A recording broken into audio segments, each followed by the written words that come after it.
Okay, it's recording. Awesome. Yeah. Okay, and we're live. So I'm going to get going now. I'll set up the frame here about what this is about. So first, I actually want to show you guys all this so you can see my screen. And you can follow along with me if you want. So you can find the Constitution by going to the main joinseeds.com website, going to the bottom, and clicking on this Seeds Constitution. So we click here. This opens up the current version, but if you want to have the version where you can actually comment and interact with the Google Doc of it, you can find the link to it here. So then if we click here, that's what's going to bring us to this Google Doc.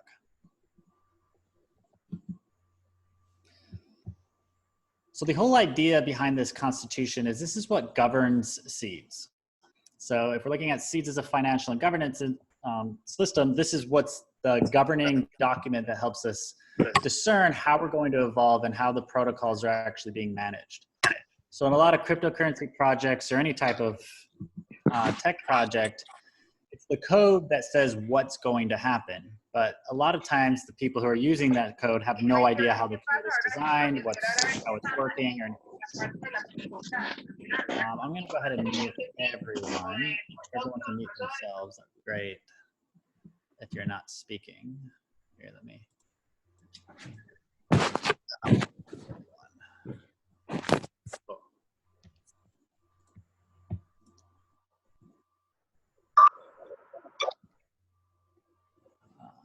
It's not letting me mute everyone. Okay, so if you're making any noise, just please be on mute. Okay.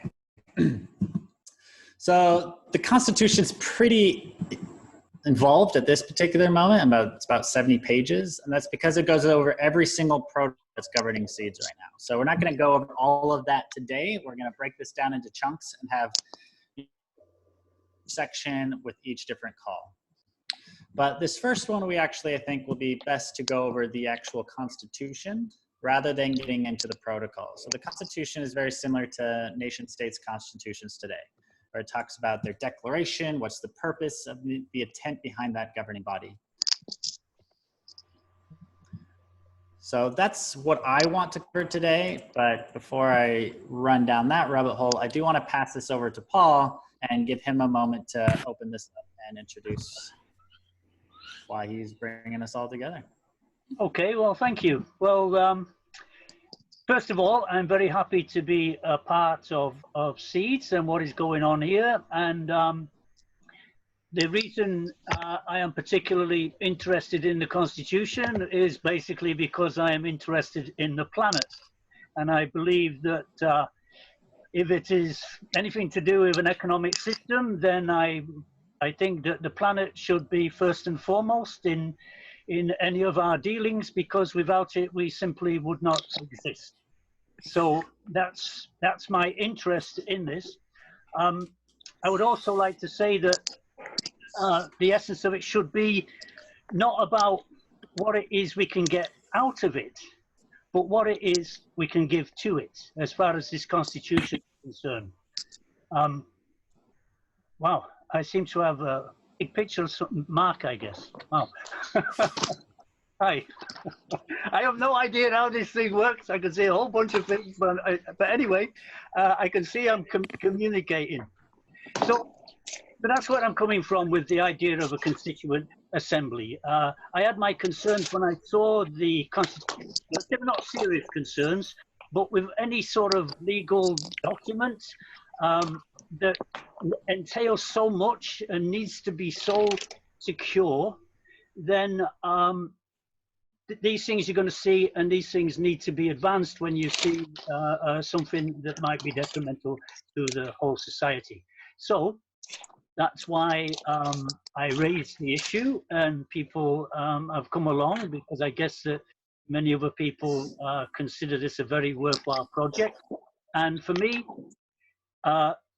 the whole seeds things for me as a farmer, it's all about the earth, and that's where my focus is. And so let's go from there. And I understand that, is it Reiki or Reiki?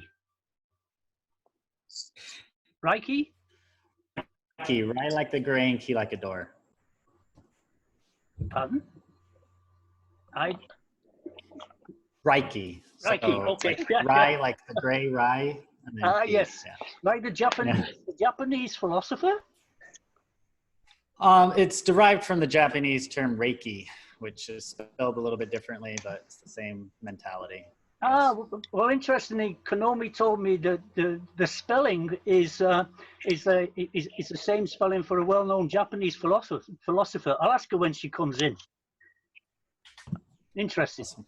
Okay, so that's where I'm coming from. I see that seeds as an economy has to be really well established to represent the earth, all creatures on it, and of course humanity are a part of those creatures. So that's my real interest in this constitution, because if this thing could really work in the way that we would like it to work, then there is the potential that it could go much further than just being an economic system to something that people embrace in their everyday lives.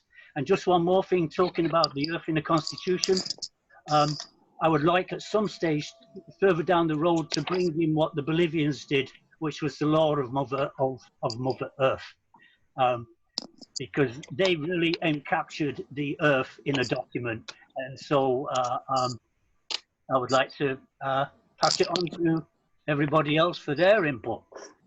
And Reiki, especially because I guess you were one of the people that helped form the original constitution.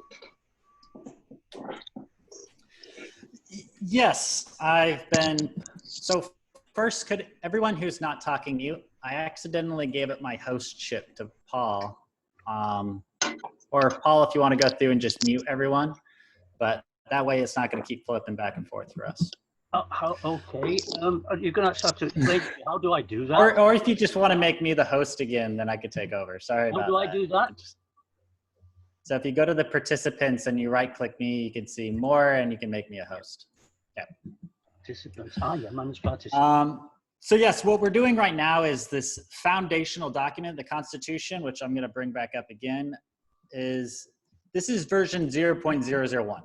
So this has not been ratified yet, which is the process we're going to go through right now of collectively evolving this document, bringing all our wisdom to the table here so that we can evolve a version 1. And then that version is going to go towards the community and then get voted on, and then that'll be ratified. So this is the process that we're going to go over the next couple months. Bringing everyone to the table, understanding what this document means, how it's used.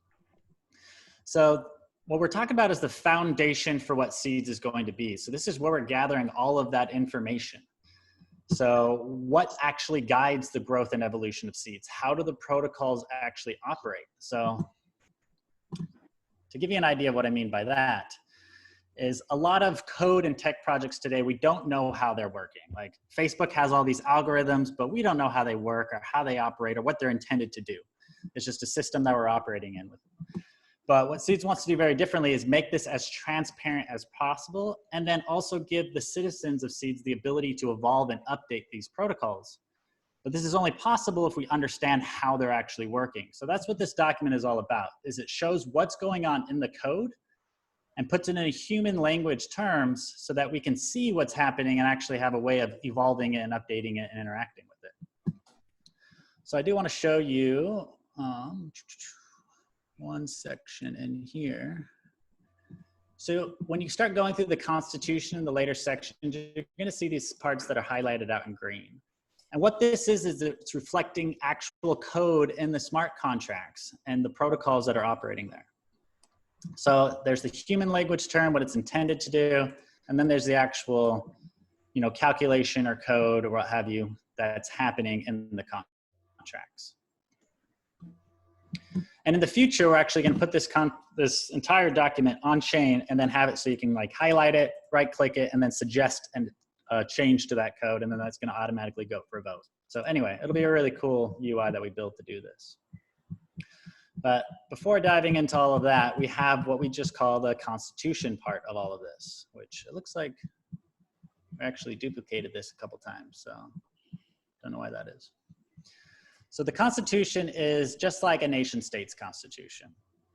Let me find that real quick. There you go. Part 1, SEEDS Constitution. So if anyone else is looking at this document, you can come to Part 1. And there's several articles of this Constitution. So this is, I think, probably a good starting point today. So besides diving into this entire game guide and all of the protocols, I think what we can do is have a different call for each one of the parts, and then we can tear apart one part at a time. So I do want to dive into this Constitution, but I also want to open up the floor to any questions that might have already arisen before we start diving into this, because I know we've covered a lot so far. So I will just stop talking for a second, and if anyone wants to say anything, they can pop on. Is that a document that we can have access to, or is that more of an internal? I was able to get the PDF, but not the Google Doc.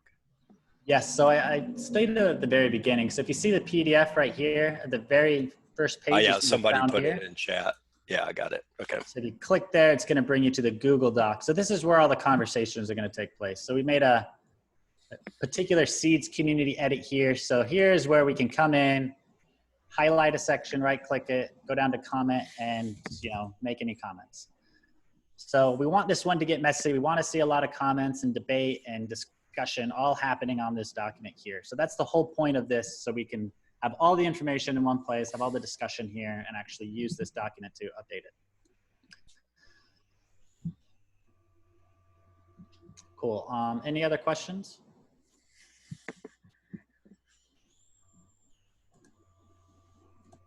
Great. So I have a question. Are you the main developer for Seeds? I am not a developer at all. I'm a facilitator, so it's my role to kind of weave all of the different energies together. So I'm kind of holding a lot of space here, helping deliver a lot of the information that's happening, help evangelizing it and talking about Seeds. So, but no, unfortunately, I don't actually know how to make code and write code. I just know how the code works and what it's intended to do. Okay. Yeah. Can you tell us like about who the developers are at all? There's quite a bit of them, but if you want to go to do.hypha.earth, you actually get to see every member who's part of Hypha, which Hypha is one of the organizations that's helping build Seeds. So if you want to know about Hypha and actually join Hypha, you can do that by coming to dho.hypha.earth. If you want to see the members, you can click participants, and then you get to see all the people who are helping build it right now. And then you can dive into this and see roles and stuff, but we'll have another call that talks about the do, so we won't dive into that too much. But yeah, I mean, there's a great many developers who are helping right now. Cool. Any other questions? Great. This may be obvious, but could you just give a rundown of like what Seeds is and what it's intended to do? Paul kind of did that a little bit, but as we kind of step in, I feel like that context is really helpful for anyone that hasn't been to the website or who are looking to become members. Is that? Yeah, so to frame this really quickly, the intent of Seeds is to build a regenerative civilization. So it's literally saying, how do we build a new foundation for civilizations meant for the 21st century? So when we're talking about a constitution, we're talking about a different type of how to organize humanity.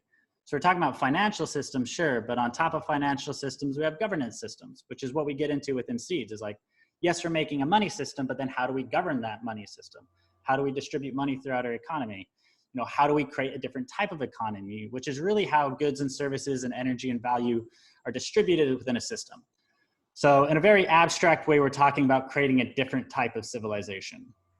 So this could be very similar to, a couple of centuries ago when humans were getting together and reimagining a new way of setting up their civilizations and their societies. So I think we're at that same precipice, we're at the same Renaissance opportunity today where we have this transformational technology that's giving us an ability to create a different type of civilization. And what we're doing is focusing on regeneration, because yes, we can create different types of civilizations. There could be all sorts of different types, but we want to focus on how do we actually regenerate our planet? How do we take care of our biosphere? How do we regenerate ourselves and our communities? So how do we create a civilization that's not only new, but is also designed to help humanity thrive throughout the rest of the century. You know, reverse desertification and climate change and all these big crises that we're facing. We need to start at the foundation of these problems, and the foundations are our civilizations. So that is the framing of this. And when we're talking about a constitution, this is the constitution for our new civilization.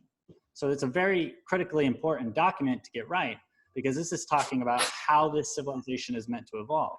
You know, this is what we're going to refer to when any governance decisions come up for discussion. Just like in our current societies, they refer to their constitution as their founding documents to say, okay, we have a dispute, we have a governance decision we have to make. What does the constitution say? So this will always be the document that we go back and refer to when we need to evolve the code or update the code or handle any disputes or anything like that.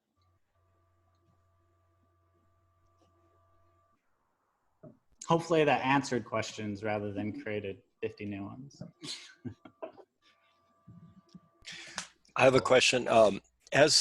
As we're in this current situation, quarantine in place, COVID and stuff, and I got involved in the seed stuff before all this happened. What are you seeing anything different in terms of interest or path or anything like that? Yes.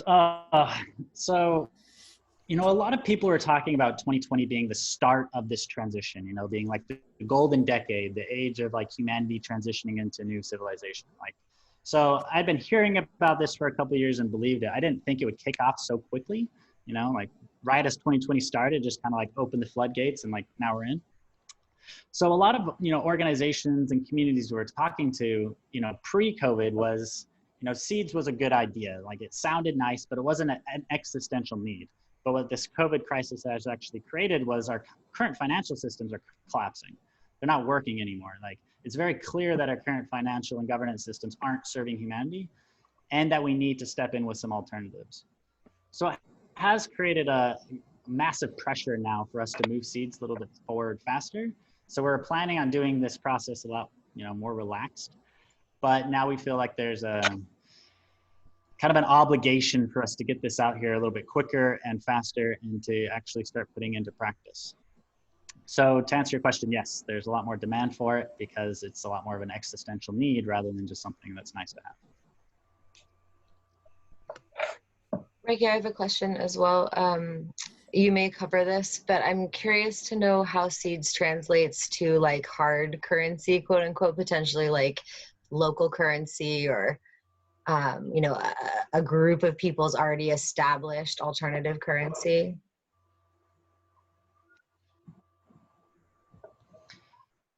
Sure. So seeds is a free floating currency, just like any current currency today. So how it translates is just through an exchange. So, you know, Haifa is helping build peer-to-peer exchanges where people can swap their currencies back and forth. We already can do that. So there's a little Telegram group where people are getting together and swapping seeds for fiat currency or whatever. But that's, you know, our real resiliency and decentralization comes not from putting it on, you know, standard centralized exchanges that could get hacked and, you know, funds stolen, which has happened so many times, but to just make it all peer-to-peer and direct. So when people want to trade currency, they could trade any type of currency using whatever means they want and do it direct. So yeah, if someone wants to trade currency, they can do it. Cool. All right. So was there one more? We'll do one more, and then I think we'll dive into this. Can you hear me? I can hear you.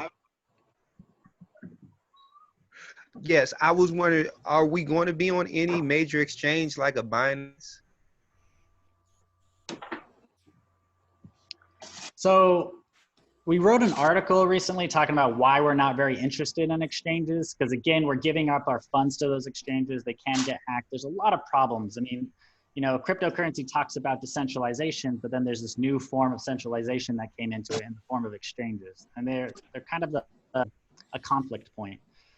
And this is a little bit personal to me because 3 times throughout my, you know, 8 years in crypto, I've had my funds on an exchange stolen and lost and stole. It's like, so it's not a very good experience for me, and it's not something I want to repeat or put our community members through.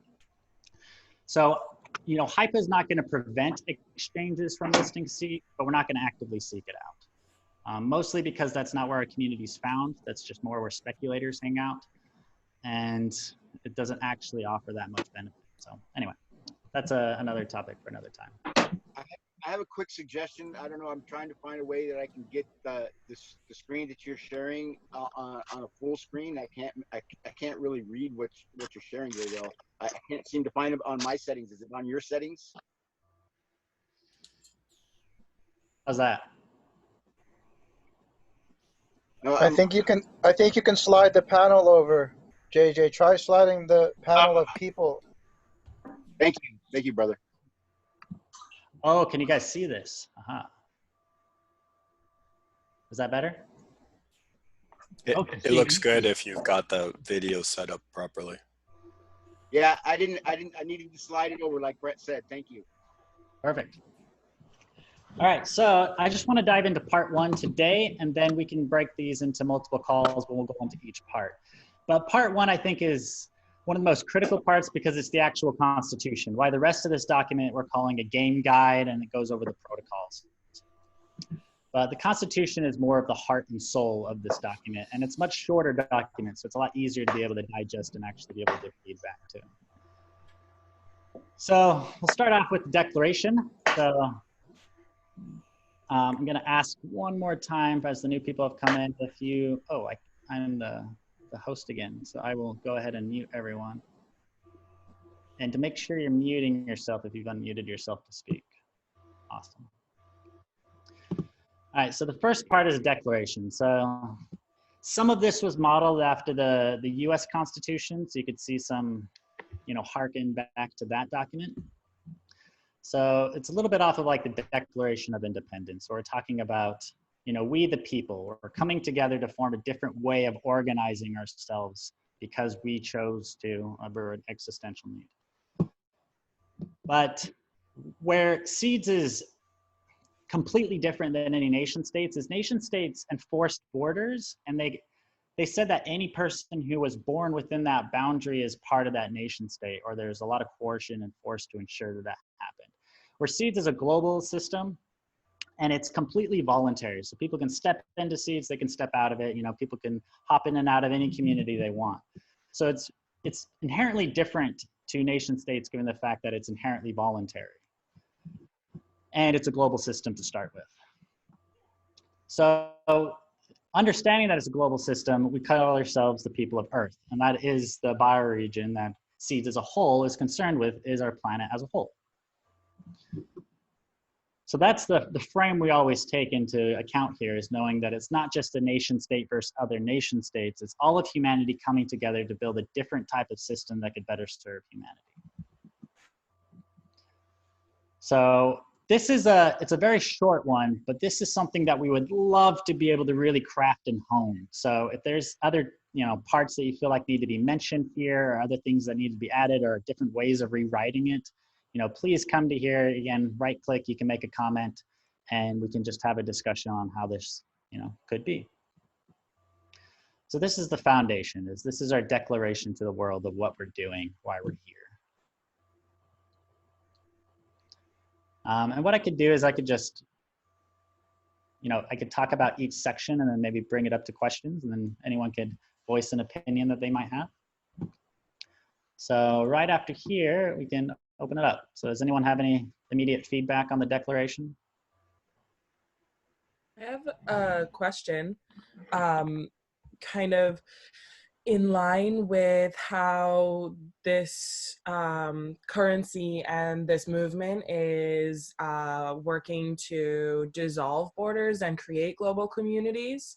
When forming a declaration like this within a nation state context, there tends to be like a cap and a council of how many people are allowed to work with the document and work with the process. So my question is along those lines: is there a goal for a council where there's a cap of the amount of people working on this system being implemented, or is it again following this globalization effort, and are we trying to get this out to as many people as possible to be part of the foundation of it? Yeah, good question. We haven't even discussed nor considered having any type of cap on who can actually participate in this process or who can have control over this document. So no, there's no cap there. The only cap is more of a reality of who's showing up to this movement right now. So, you know, there's only a couple, maybe like 15,000 people who are a part of Seeds at this particular moment. That's growing now that we've actually started marketing and telling people about it. But, you know, as you see here, there's only 34 people who've showed up to this call. So I think we're going to be under a couple hundred people who actually show up to add value to this. And we don't want to make any artificial caps because really the idea is to bring as much wisdom to this document as possible. So we're trying to encourage more energy coming here rather than trying to, you know, set boundaries. I have a question, Reiki, to build on that, just for clarity. Are you saying that, okay, just park this question if it doesn't help. I think I was thinking something similar to Momo, which is who is actually the ones that hits yes on the resolve the comment, because it doesn't seem helpful if the declaration keeps changing every 3 days. Like you have to establish like a thing and then maybe a process like every 3 months the thing gets reviewed and all of the like, or is it because if it changes every day it's hard for it to be a thing. So how, that's kind of what I was going to ask, kind of building on what Momo said. And I don't care who's in charge of that. I just want to know what the situation is. Can I have something to say there as well? I understand where you are coming from. I have worked on mission statements before, and if you have a group of people, then what happens is some people turn up halfway through the process, and then they're not familiar with what's going on, and they want to go back, and so you spend a lot of time back and forth, and when I had when I was thinking about the constituent assemblies, this was one of the things I was thinking about most important for the first meeting, was to help to establish those parameters that we're talking about now, so we can figure out how the rest of it goes. Because I think your questions are really bang on. I understand where you're coming from there. Oh, and by the way, this is Konomi. Hi, everyone. Also a citizen. And my wife. Good to see you. I love it. Oh, yes. Okay. Great questions. Thank you for bringing these ones up. So due to the decentralized nature of this, what we actually can see is that there's a lot of different documents here. So I'll take these one step at a time. All the comments that are happening here, they're not going to get resolved. They're going to stay here until they all get formed into one cohesive whole. And I'm hoping that we actually hop on a call like this and do it. But this is a proposal that HIFA is putting up. So HIFA is one organization. This is the document that it's formed as one of the documents that are going to be put up to be voted on. But if, you know, there's a subset of the Seeds community that doesn't necessarily agree with how this document's being formed over that time, they could copy this document and make their own and also put it up to be voted on at that time. So that's the fallback, is that anyone could take this document, edit it however they would like, and then have it up in the running of one of the, you know, ultimate constitutions that get voted on and ratified. So HIFA, that organization, is ultimately going to be the one that's taking comments, feeding that into it, and updating this document, but it's definitely not going to be on a daily basis. In fact, this document's not going to be updated until we all have a call together, and whoever shows up to that, we look at all the comments, we've had our discussion, we've got a lot of good ideas, and then we weave it all together into one. So this is what HIFA is doing, to have a process to help evolve this document. But what we welcome is that there's other processes, you know, working in tangent with this, where other groups might say, like, you know what, we don't like HIFA's process, we're going to do it a different way. And we welcome that. And I think that would be a really, you know, healthy process to also be taking place in tangent. So anyway, I don't think there's ever going to be a perfect protocol or process for managing this, which is why we welcome diversity, because that helps us evolve by having different experiments taking place. But this is just the one that we're setting up right now. And part of it is also practicality. So we do have HIFA, who is, so I guess that kind of answers Momo's question, I guess. Now that I'm talking it out, I'm hearing it. HIFA is kind of that, you know, assembly that's actually going to be taking all of the feedback and condensing it into this document to update it. But what HIFA is also a decentralized organization. So, you know, many of you can actually join HIFA. And what Haifa's doing to do is have these calls to try to get that feedback, so that we're trying to get all that wisdom to, you know, bring into this. So that's our process. Actually, I think that's, you know, a perfect place to start is on the process. So I just ran over that process, but I want to, you know, bring it up to you guys now to see if there's any flaws in that process, or if there's a way we can make it better, or anything you guys currently see. So if there's any wisdom to be had here.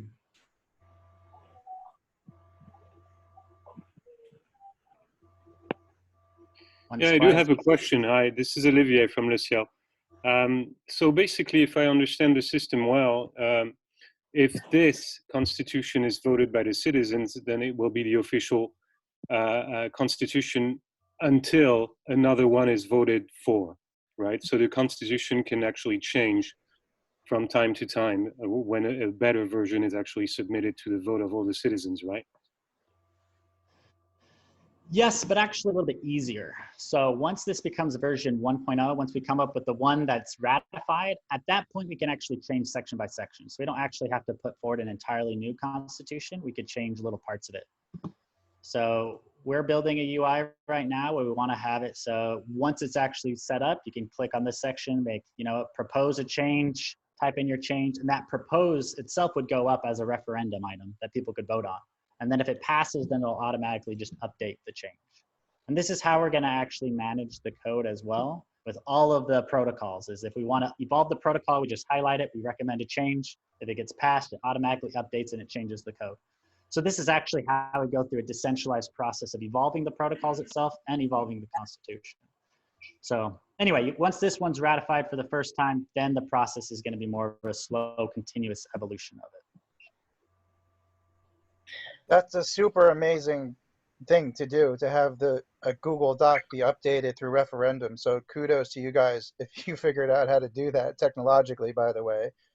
And my one question or comment is, clearly it's not necessarily that a better version of something will be ratified. It will be the will of the people that ratify something. So literally, if someone comes along and creates a bunch of updates that for me are like crazy out of alignment or weird, if the recommended amount of people, democratically speaking, were to vote for that, then that would become the thing, even if it was totally different than what we set out for. So for me, that's an interesting evolutionary conversation for maybe another time, but it should be put on the table. When you're working that way, it is the will of the people, and that's, you know, it is what it is. So interesting.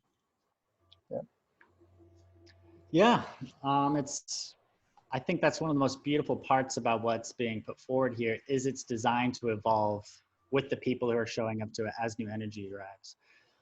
That's also one of the other details within this. Once you start reading it, there's 3 different levels of things that can get changed. So some of the really foundational stuff, like the Constitution itself, it's going to require a higher level of consensus in order to change that than some of the simpler settings. So, you know, if we're talking about changing a bank fee, you know, from 2% to 3%, we might only need 50% to agree to that. But if we're talking about changing the actual declaration, we'll need like 80, 90% to agree to change that.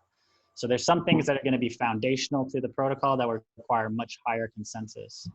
And those are going to be detailed in different colors in this document. Anyway, that's brought out in part 3, the actual governance and that a little bit more detail, and we'll go over that in another call.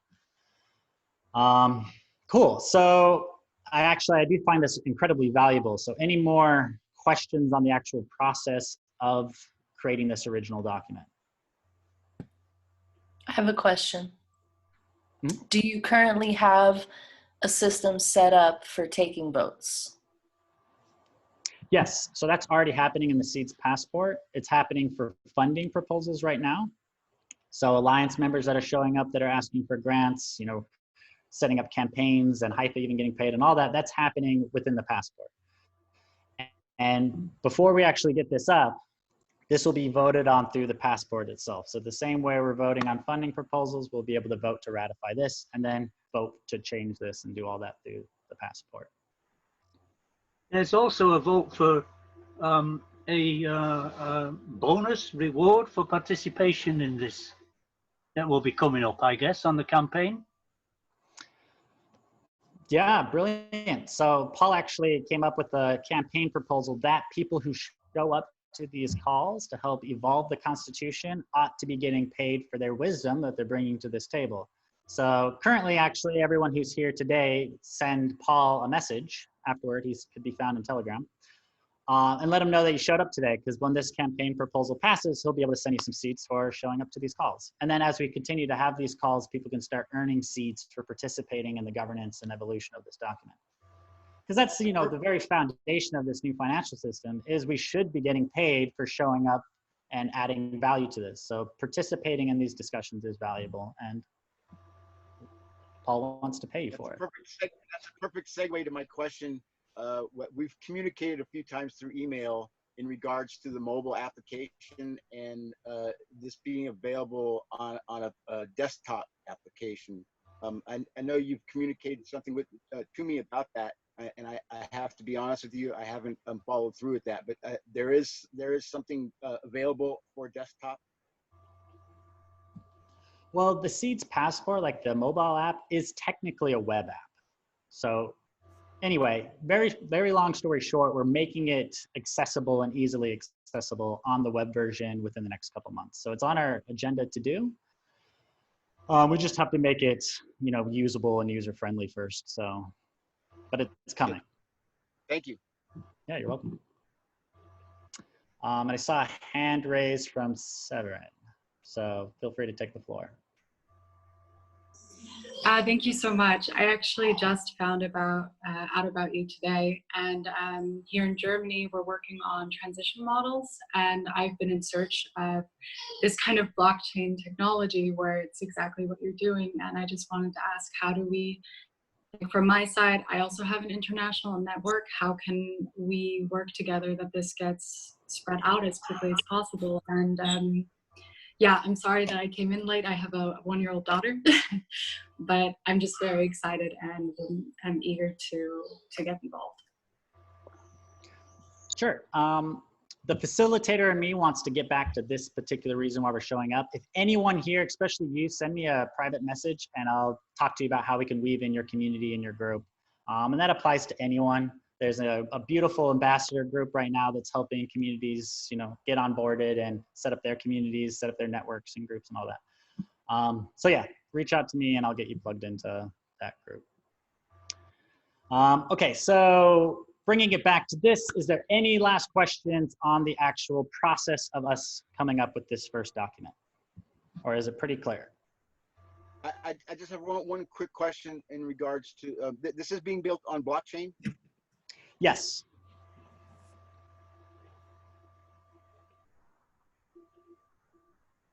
Okay, thank you. Yep, no problem. Have you heard of Holochain by any chance? Yes, I'm very familiar with Holochain. I love the team over there, and that's another rabbit hole for another time. But yeah. Yeah, I hear that, but yeah. Okay, thank you. Yeah, Hi, I've got a quick question. Sorry, it's Stefan. Just the current document that exists, the current constitution, is there any form of documentation around decisions that were made or conversations that were had which led to the current proposals, so that we can kind of follow, you know, what people have already thought about, to kind of give context to you know, the outcomes that were reached? So is there any kind of background notes that we can take a look at? Ooh, unfortunately, in no legible way. But I'm hoping that this Google Doc that we have here provides that context. As you come in, you can ask questions. So if you want any context to anything found out here, just ask that question. I'll be manning this, and so will a couple other HIFA members, to like answer those questions and help, you know, drive the dialogue forward. So if there's any section that doesn't make sense to you, you want to get context, just again, highlight it, right click, throw up a comment. And if you want to, you know, comment me directly, if you have a context question, you can just @Reiki, and I'll come in there and I'll give you some context to how, you know, a lot of these foundational discussions and decisions were made. Okay, thank you. That makes sense. I just wanted to try and avoid the situation Paul was describing, where, you know, I come in, you know, after this has already been, you know, started, and then try to go back to things that you would have already, you know, gone over. So I'll do that as you suggested. Thank you. Yeah, great. Also, it's a pretty in-depth document here, so hopefully by reading this, it gives you a good enough understanding of how the whole system is meant to be operating and how it all fits together. Great, so yeah, the declaration, this is at the heart of why we're even coming together. And then that's followed very closely by Article 1, which is the purpose. So this is another one of those really foundational parts of seeds, you know. And this is what Brett was mentioning, like what happens when a big group of people show up and they're trying to change this entirely away from what it set out to do. Well, this is what's going to help ground it into what our real purpose is. So this is something we need to spend a lot more time on, that we were intentionally pretty light of actually filling this section out, because it's not really our place to say what our collective purpose is. It's more of our place to hold space for all of us to be able to show up and create that purpose together. And that's true for this entire Constitution. Like, this is just a framework. It's the foundation of it, but we expect this to change a lot because there's a lot of wisdom here, and there's a lot of different perspectives that this movement's holding that need to be able to get baked into this Constitution for it to actually serve its purpose. So just keep that in mind, that this is like a bare bones outline of what this is intended to be, at least the Constitution is. So some of you might be, you know, reading this section right now. But then is there any questions on this? I mean, it's pretty straightforward. It says, this is what our purpose is. This is how we're meant to, you know, evolve and grow over time.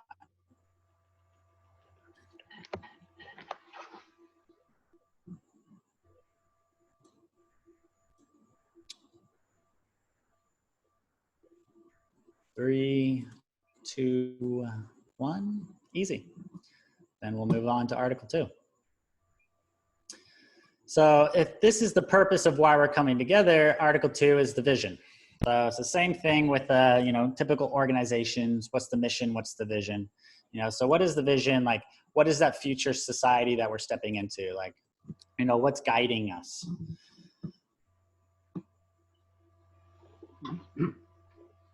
And the key thing, and this is something that you're going to be able to see a lot of within seeds, is these two concepts, which is regeneration and thrivability. So regeneration is how we get to thrivability. Regeneration is an action we're taking, while thrivability is a state that we want to be in. You know, so there's this whole sustainability movement, which is talking about sustaining our way of being and sustaining how our systems are operating. But in our current paradigm, sustaining isn't actually beneficial. It's not going to actually save humanity. And it's not something that humans are adept at doing. We don't like sustaining, we like growing. So that's why regeneration is a foundation of seeds, is because this is something actively that we can do to increase diversity, to increase the biodiversity of our life, to increase the ability for life to thrive and flourish. So that, you know, through regeneration, we can reach thrivability. And this is like an end state that you're aiming for, is a civilization that's thrivable, so that all beings of life, you know, are thriving and in their full form. Cool. So, you know, purpose, vision, those are pretty straightforward. Principles, it's really tying in with the same as, you know, vision and purpose, which talks about what are our guiding principles. You know, we talk about life, diversity, and stewardship. This is a runoff of the US one, which is life, liberty, and the pursuit of happiness, I believe. But we say life, and then diversity. And diversity is really important because that's something that our current civilization doesn't prioritize.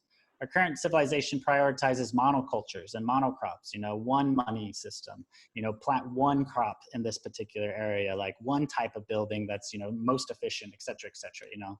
So it's all about, you know, taking complexity and bringing it into one. So it's like, you know, serving entropy in a way, like taking maximum complexity and bringing it into its simplest form. And I think that's the foundation of our current civilizations.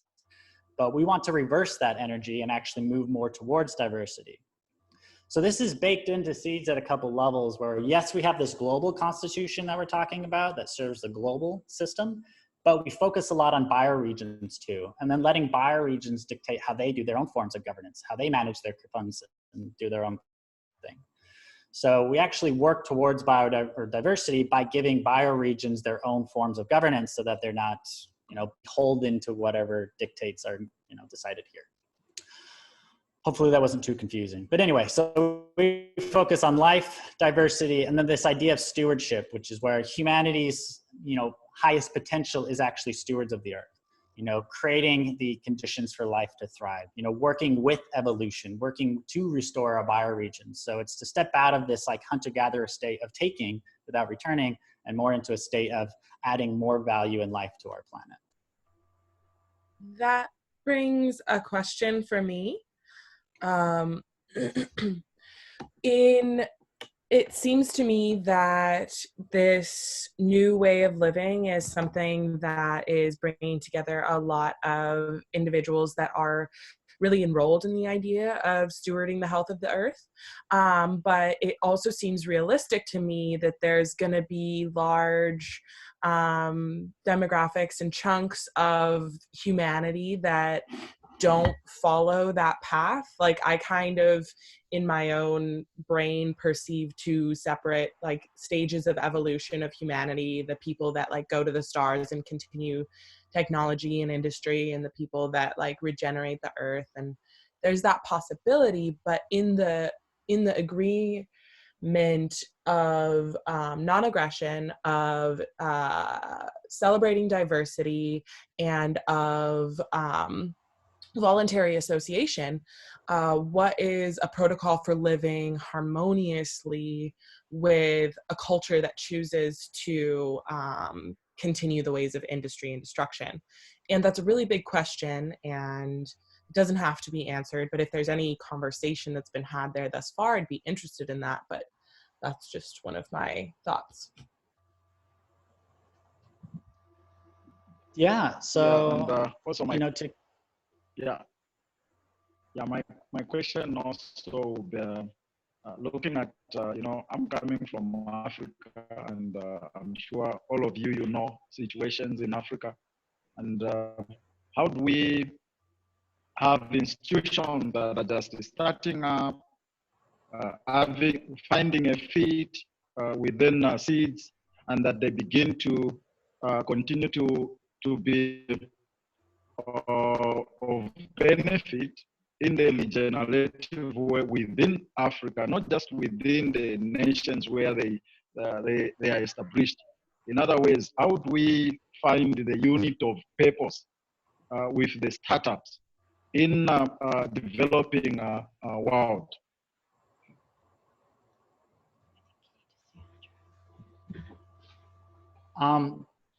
I think that's an incredible question, and I want to answer that more in depth, but maybe that's a discussion we can have in the Seeds community chat, because I feel like that would derail this. But yes, I do want to answer that, so please reach out to me personally and we can follow up with that one. But to answer Momo with the idea of diversity, is Seeds itself is designed as one type of civilization. It's not a top-down global civilization that's trying to get the whole world to adopt this way of thinking. It's just saying people who align to this way of thinking, this is a framework for us all to come together and have our different type of civilization. But what the paradigm shift is happening right now is there's going to be a lot of these things popping up. And there already are a couple examples, there's the libertarians that just love Bitcoin. They like that one. So there's, moving to that financial system and that way of thinking, so this is one that's like setting it up the same way, but this is for regenerations. People who align with that way of thinking, who they align with the values, the vision, the purpose. So once we get this set, this is the foundation where people show up, they go, yes, I align to this purpose. I align to this vision. These are my principles. And if this rings true to them, then this is a system for them. But if it doesn't ring true to them, or if they have another way of thinking, then they can go join another one. Or if there's not another one for them to join, they can set one up. And that's what's so beautiful about this renaissance taking place, is we're going to see a diversity of new types of civilizational models popping up, new experiments, new ways of doing this. So I think that's in line with that diversity principle, is, we're encouraging that. And there's no part of me or anyone within Seeds that I'm aware of that's trying to do like a one world government, try to get everyone to think the same way, because that goes against our core principle of diversity. So, I mean, yeah.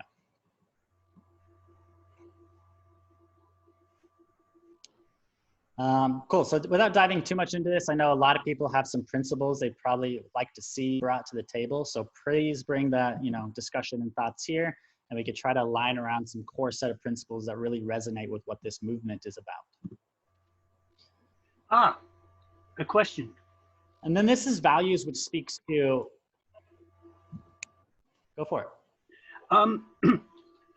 Is this document in, say, Spanish, for example? Has it been translated?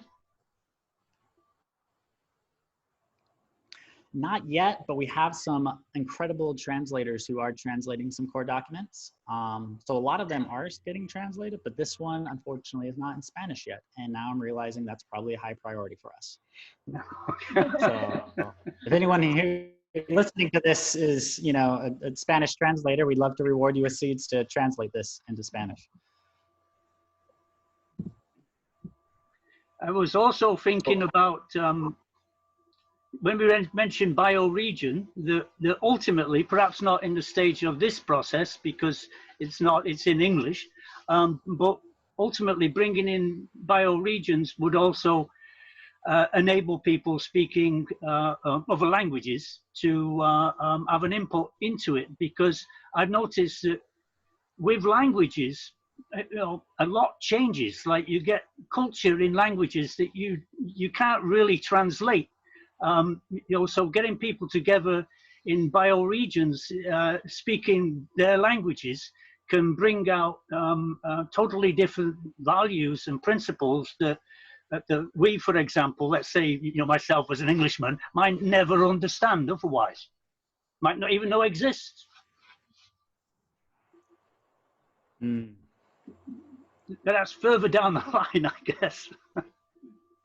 I don't think it should be. I mean, what we were talking about at the beginning of this call is setting these up and fractaling them out so that each major language group is having their own discussion and, hosting their own conversations around it. And then we can bring all of that, insight from each one of those into one, and then we can all align on what makes most sense between them all. And I would love to see that process happen. So yes, I mean, right now it's in English just because that's the language that's the people creating this right now speak. But we would love to see this translate into as many languages as people feel like, there's groups wanting to participate in this process. And again, you can earn some seeds for doing that translation service. So if that's something that interests you, reach out to any one of the HIFA members. Yeah.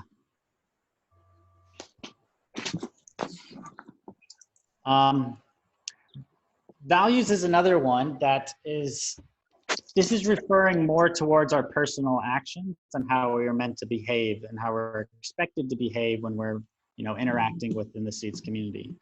So this is a run on honesty, which is we're to make accurate representations, act with passion and integrity. So demonstrating commitment, et cetera, et cetera. So when we talk about values, this is like, what values do we want the members and the representatives of seeds to embody?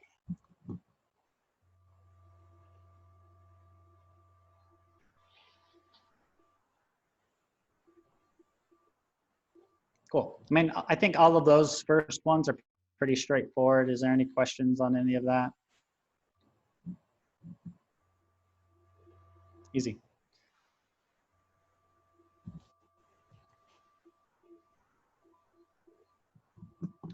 Cool. So this next one is talking about our approach. So how do we go about actually enforcing this document?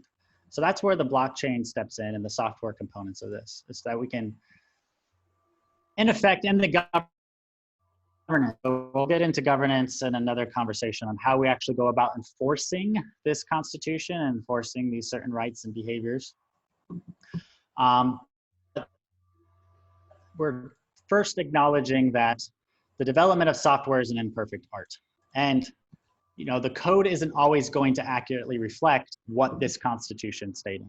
But what we're saying is the constitution supersedes what the code is saying. So this might make sense to a lot of you, but there is a movement within the crypto space that's saying code is law. Like if the code does something, that is what it is meant to do, regardless of what the humans thought was going to happen.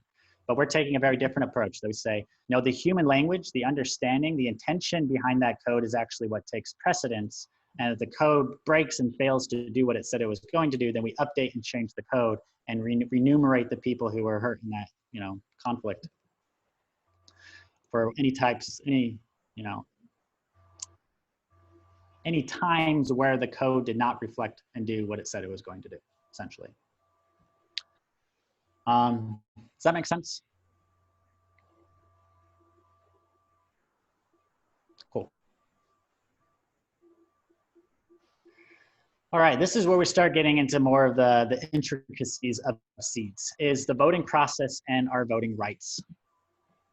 So each citizen obtains voting rights through receiving trust credits relative to their contribution scores.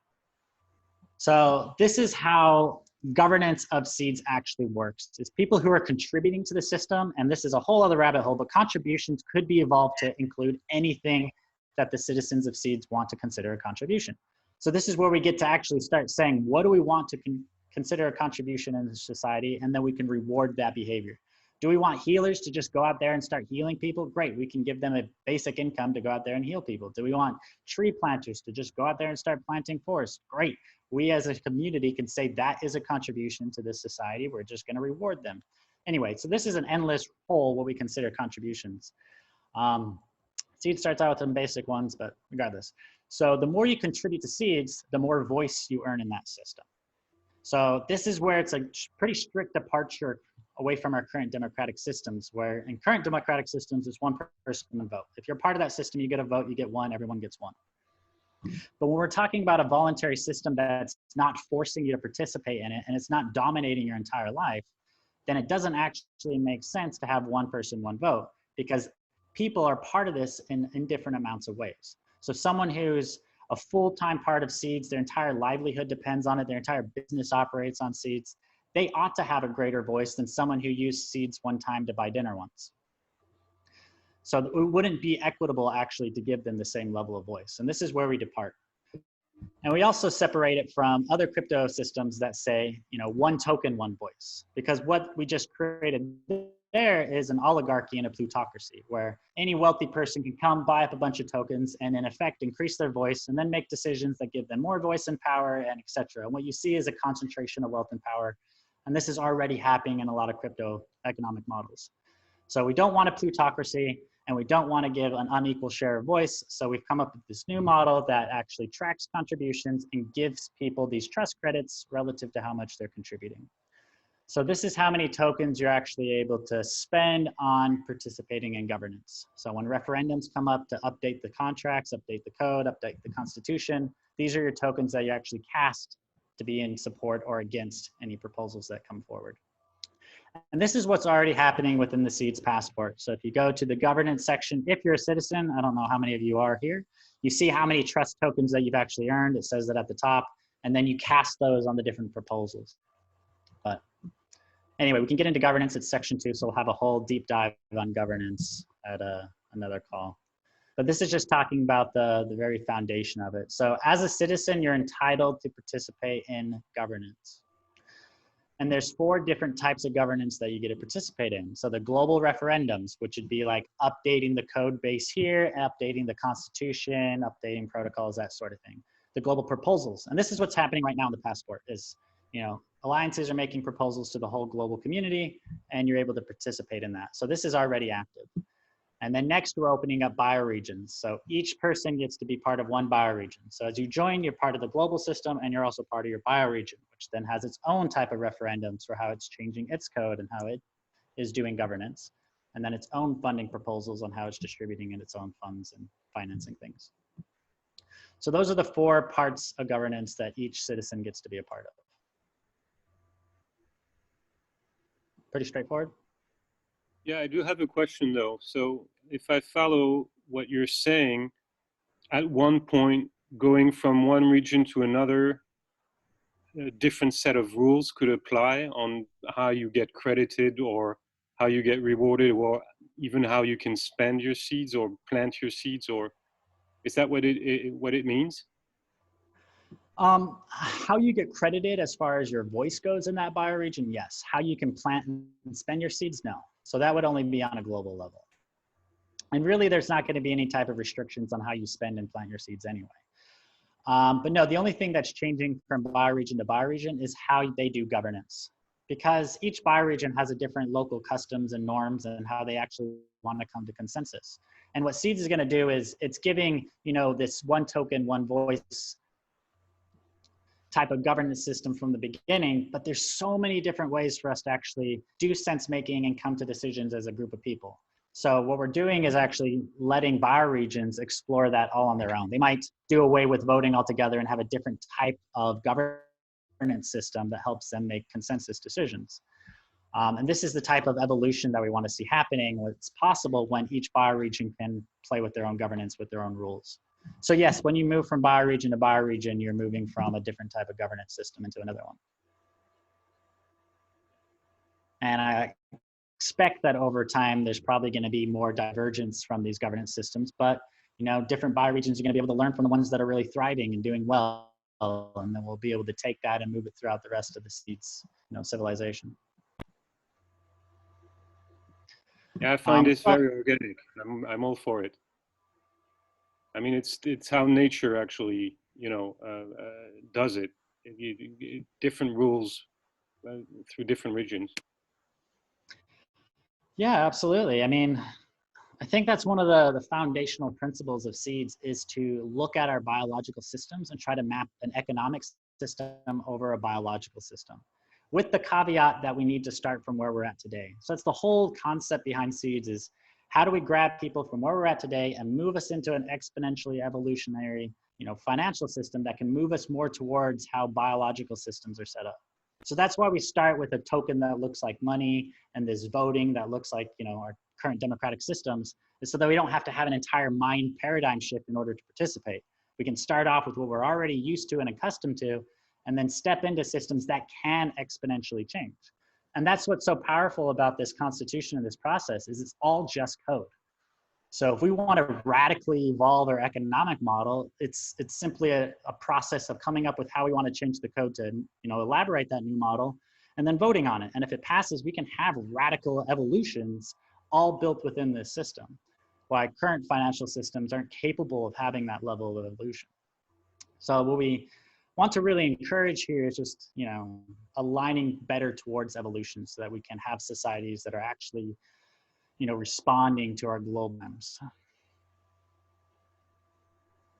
If that makes any sense. Yeah, there's a great question from Coda on the chat. I'm not seeing the chat, guys. Oh, sorry, Unfortunately, I wouldn't be able to. How does the bioregional regions, how are they defined? Do they self-define, or is it something that is defined by the collective?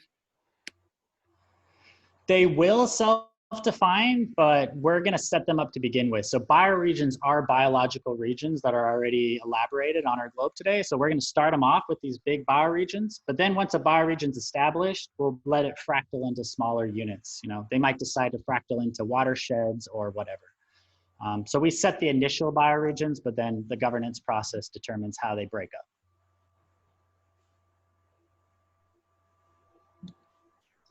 up.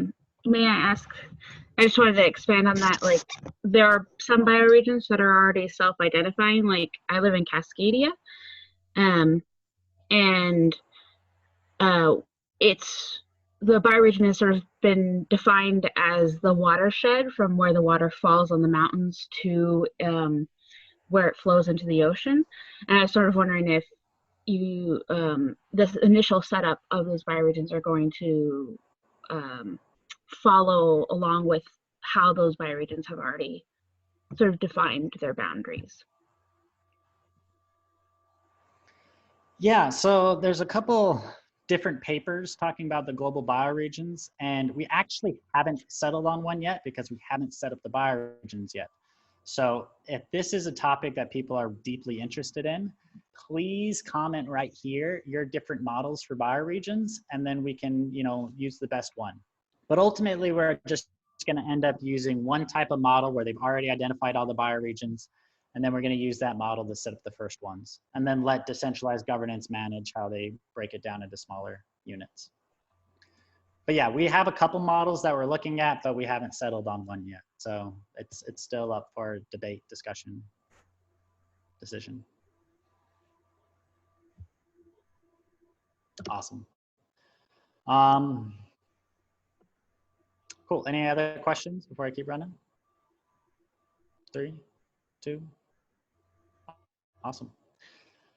Something else that's really unique within Seeds is the ability to delegate your vote. So for people who don't want to actually go through the process of understanding the complexities of any of the system, you can actually find someone that you want to, represent you, and you can delegate your vote to them.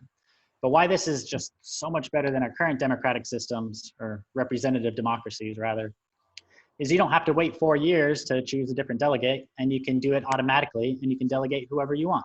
So you don't have to choose between 3 different candidates, you can choose anyone. Currently, governance decisions are happening as a wholesale, so these 4 types. But what we're actually planning and what we really want to do is within the global referendum, we're going to break it down into categories. So you might have, you can imagine if this was mapping over our current systems, you might have a decision that's talking about environment and a decision that's talking about health and another one about education. So then you can actually delegate your voice to people who are experts in your opinion in those different areas, and then they can represent your voice in those different types of discussions. But that's what we're going to end up seeing is actually, decisions fractaling out into different types of categories. But anyway, that's another evolution to this. Yep. Okay. So that's about it with the voting process that I want to touch on today. We are going to have a separate call where we go over section 2, where we go into this in great detail on how it actually works. You can find section 2 in here if you want to go straight to that and figure out how it all happens. Cool. But now we're going to move on to Article 7. If there are no other questions. I have a quick question, Reiki. I'm just going to put it out there again. It's not something you have to take a lot of time, but I'll just put it out into the collective intelligence, which is, have you guys discussed any alternatives to, let's say, just the idea of voting? I have to admit, and maybe I haven't thought about it a lot, but liquid democracy scares me in the sense that, like, if everyone just gives their vote over to a couple people, like, we're still using this idea of voting. So I just wondered if you guys have had any other conversations, which you could just kind of say, yeah, without getting too deep, about something besides voting. Like, how do you actually come to decision making without using voting? You're breaking up for me. Is he breaking up for anyone else? Yeah, for us. It's okay. Never mind. It's okay. Another time. I can, Reiki, I can jump in here for a second. I heard bits of it. I just want to respond real quickly. Yes, to answer your question, we are talking about tons of different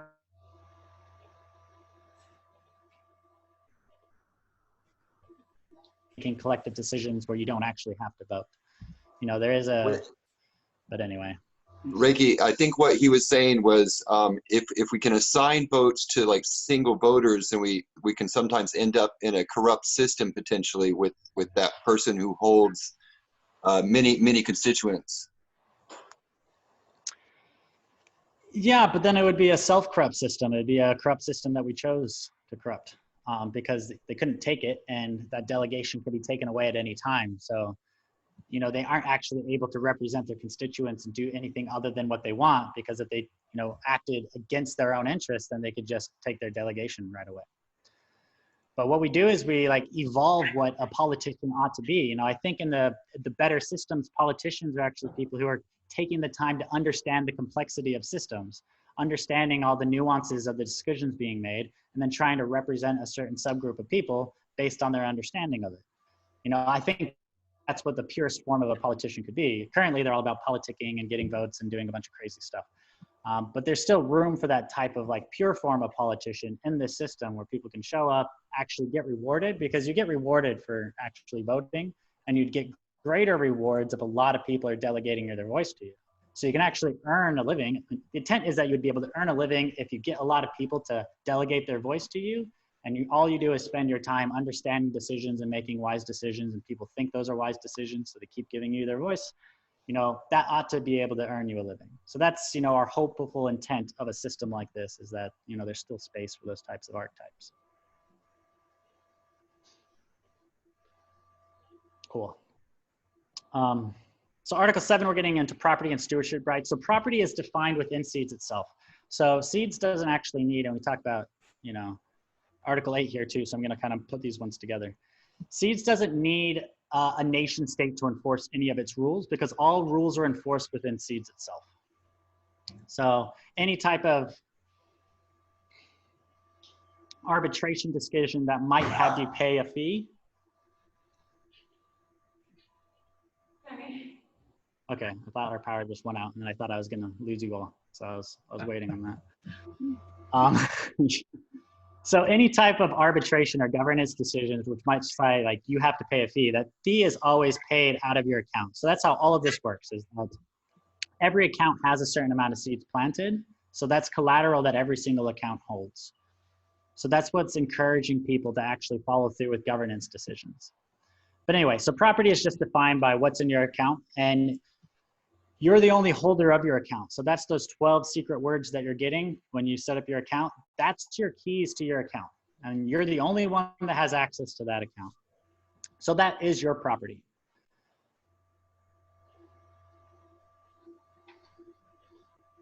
Yeah, so anyway, I was just talking about that. Any questions on what constitutes property within seeds? Anything that's actually held in your account?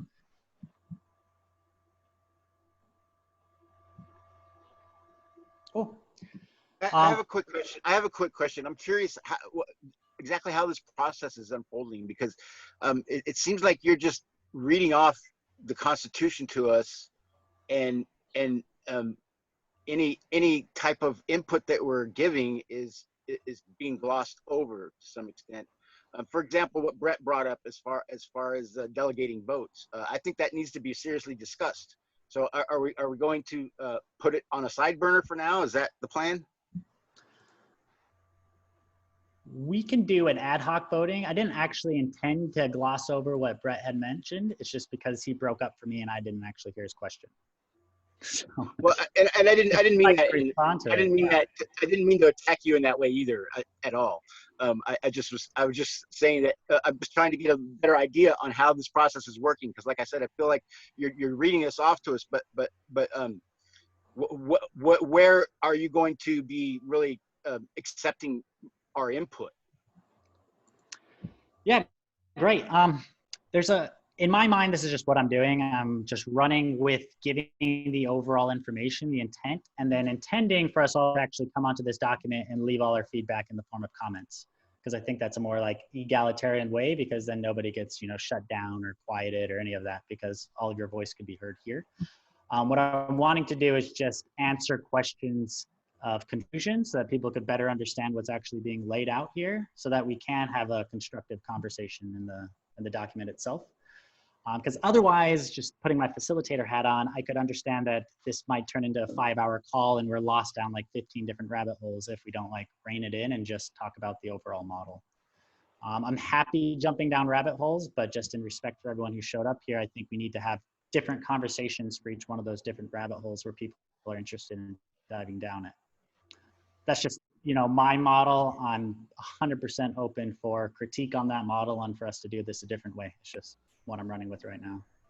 Yeah, I think that's good, because I believe this is more of the overview of the overall Constitution rather than, and then where maybe next steps in terms of getting more detail of adding to the document and things like that.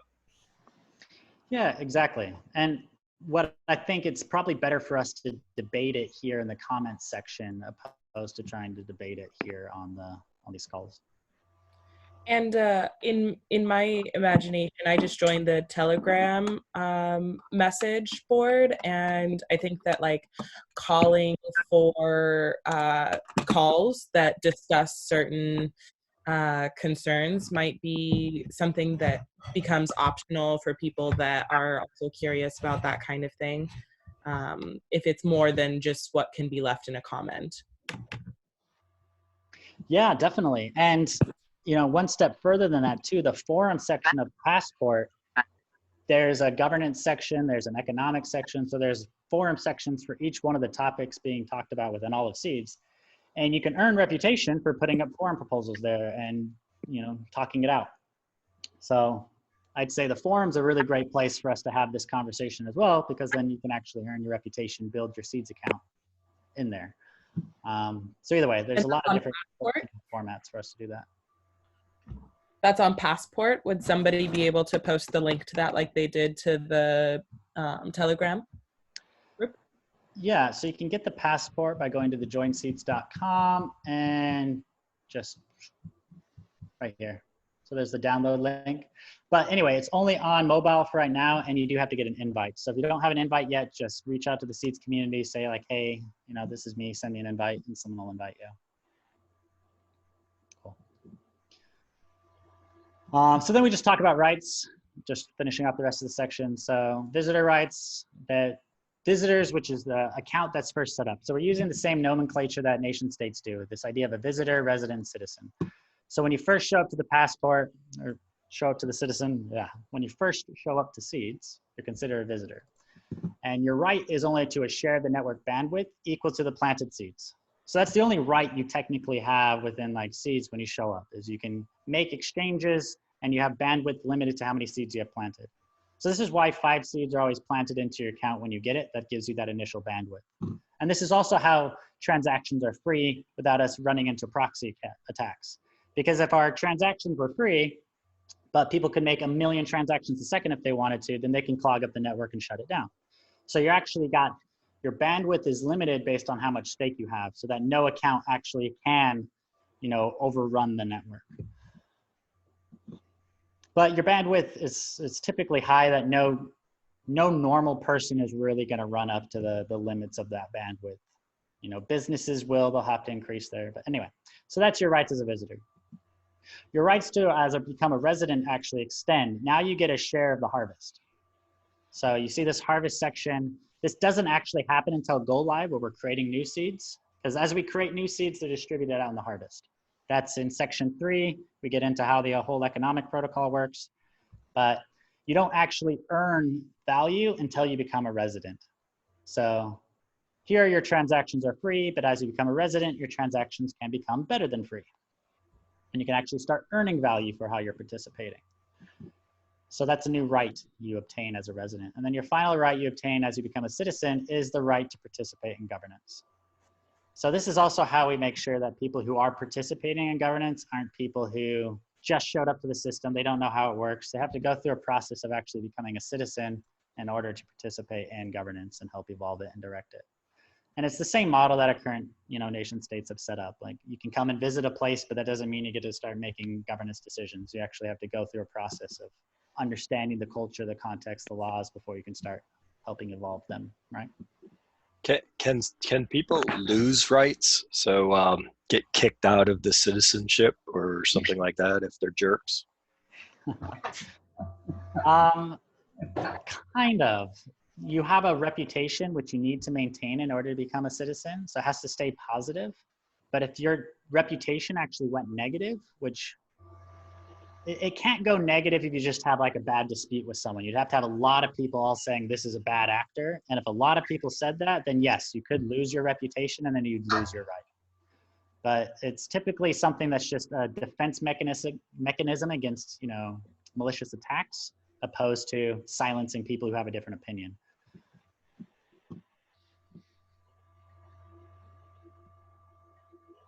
Cool. Is that pretty straightforward? Any questions on this? Awesome. So then we get into arbitration and enforcement. So I mentioned this a little bit. So, you know, one comment while we're creating this is how do you enforce all these governance decisions? So you're talking about a constitution, a governance, like what happens if someone breaks the rules? So all of it's actually enforced within the Seeds society itself. So we don't need a nation state's laws or rules in order to enforce what's happening here. So as you become a visitor, resident, citizen, you actually have to stake. We call it planting. You have to actually commit more seeds into the network. And this is your collateral. So you can take these seeds out and leave if you want to close your account down. But if you're brought to arbitration, if you broke a rule and the courts within Seeds, that's defined in section 2 where we talk about arbitration. I think it's really awesome, another topic. But if arbitration happens and says, hey, you broke a rule, you need to pay a fine, and you choose not to, then you lose access to your account until you choose to pay that fee. And you're encouraged to do so because of all the value that your account is holding. So that's the collateral you use to enforce arbitration outcomes, is your account itself.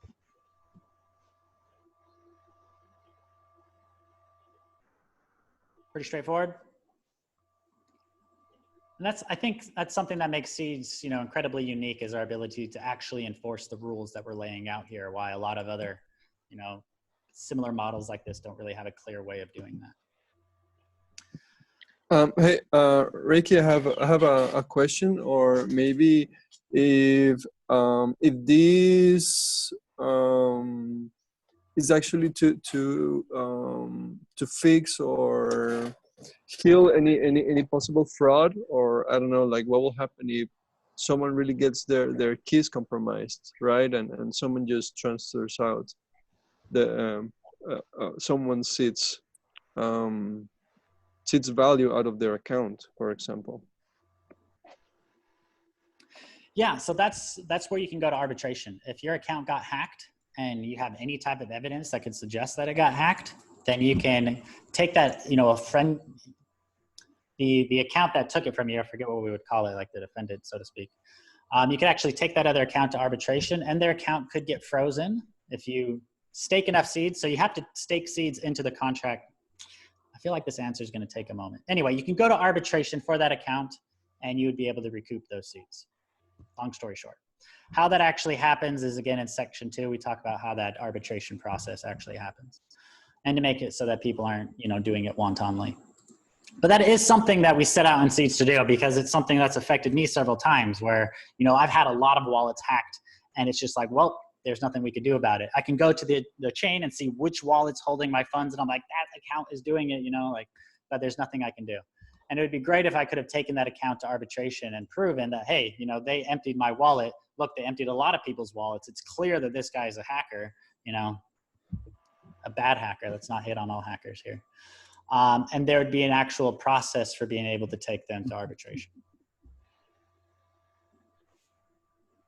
Cool. But that happens with a lot of things. Grandma's using this and she accidentally sends her, which we're trying to make a lot of ways to make it so you can't accidentally send your, funds to a wrong account. So we have a lot of processes to prevent that. But just in case you did, you would need to be able to take it to arbitration and get those funds back. So this is just trying to make a system that's actually more secure and helpful to the people actually using it. So it's not, the Wild West, good luck. So Reiki, the arbitration, what is it? Is it people? Is it code? Is it? All right, I feel like you all want to know now, so I'll just have to express it because it's cool. Here, I'll go to it. Cool. So this is one form. There's a couple forms of arbitration. Telos, who are built on, they have their own form of arbitration, which is actually, professional arbitrators get to say hey, I want to be an arbitrator. And then there's a council of arbitrators you can choose from. But what we're doing within Seeds is a decentralized form of arbitration. And this is how it works, that any citizens who are being able to have a high enough reputation to be an arbitrator, they could say, yes, I want to be able to arbitrate. And then when any conflict arises, someone starts a contract to say, hey, I want to go to arbitration. But if you start a contract, you actually have to take Seeds and lock it into that contract. So that if the arbitration works against you, you lose those seeds. So there's a financial cost for you going to arbitration. So this means you got to put your money where your mouth is. You got to be certain that you are right. And this prevents people from just going and taking everyone to arbitration and just trying to abuse the system. So once that happens, then it goes randomly and selects 7 accounts and say, hey, do you want to participate in arbitration? And they get to play a game too. So they stake a small number of seeds into this contract too. And it's pretty small. It's maybe let's say $5 worth.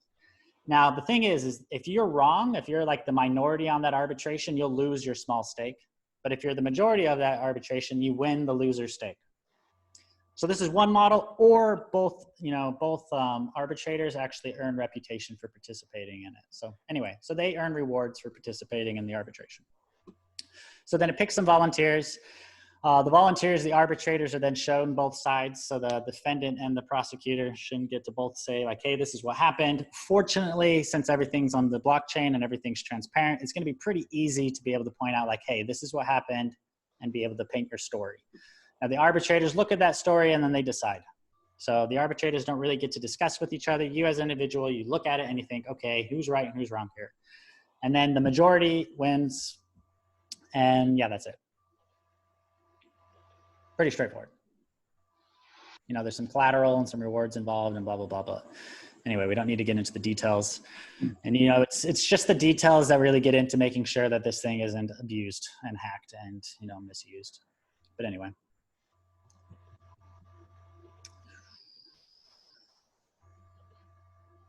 Cool. Okay, I guess who decides when a situation might be too extreme and maybe does need more of a traditional central authority? So this is brought up a little bit more on the governance side, but so the decentralized arbitration is like step one. We do have a sort of like Supreme Court, so to speak. So if that outcome isn't what you wanted, you can take it up to a higher level, which is actually a chain level arbitration, which in this case would be Telos.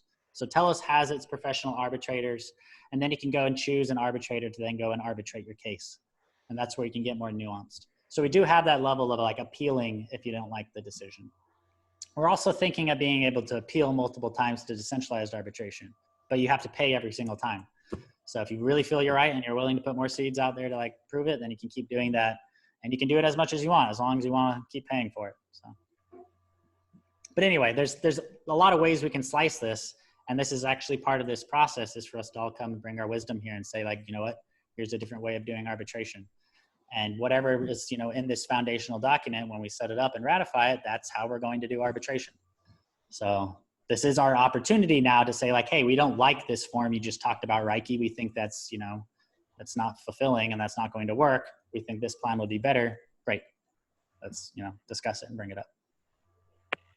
I think just kind of initially it brings up my issue with the current legal system is that, like, you have to have money to play, that you have to have money to be represented. You have to have a stake or a seat, so to speak, to even be able to have your voice heard. So that's just kind of my initial cringe with this, is that, like, on paper, or what I'm hearing at least on paper, is that it is really similar to our current legal structure.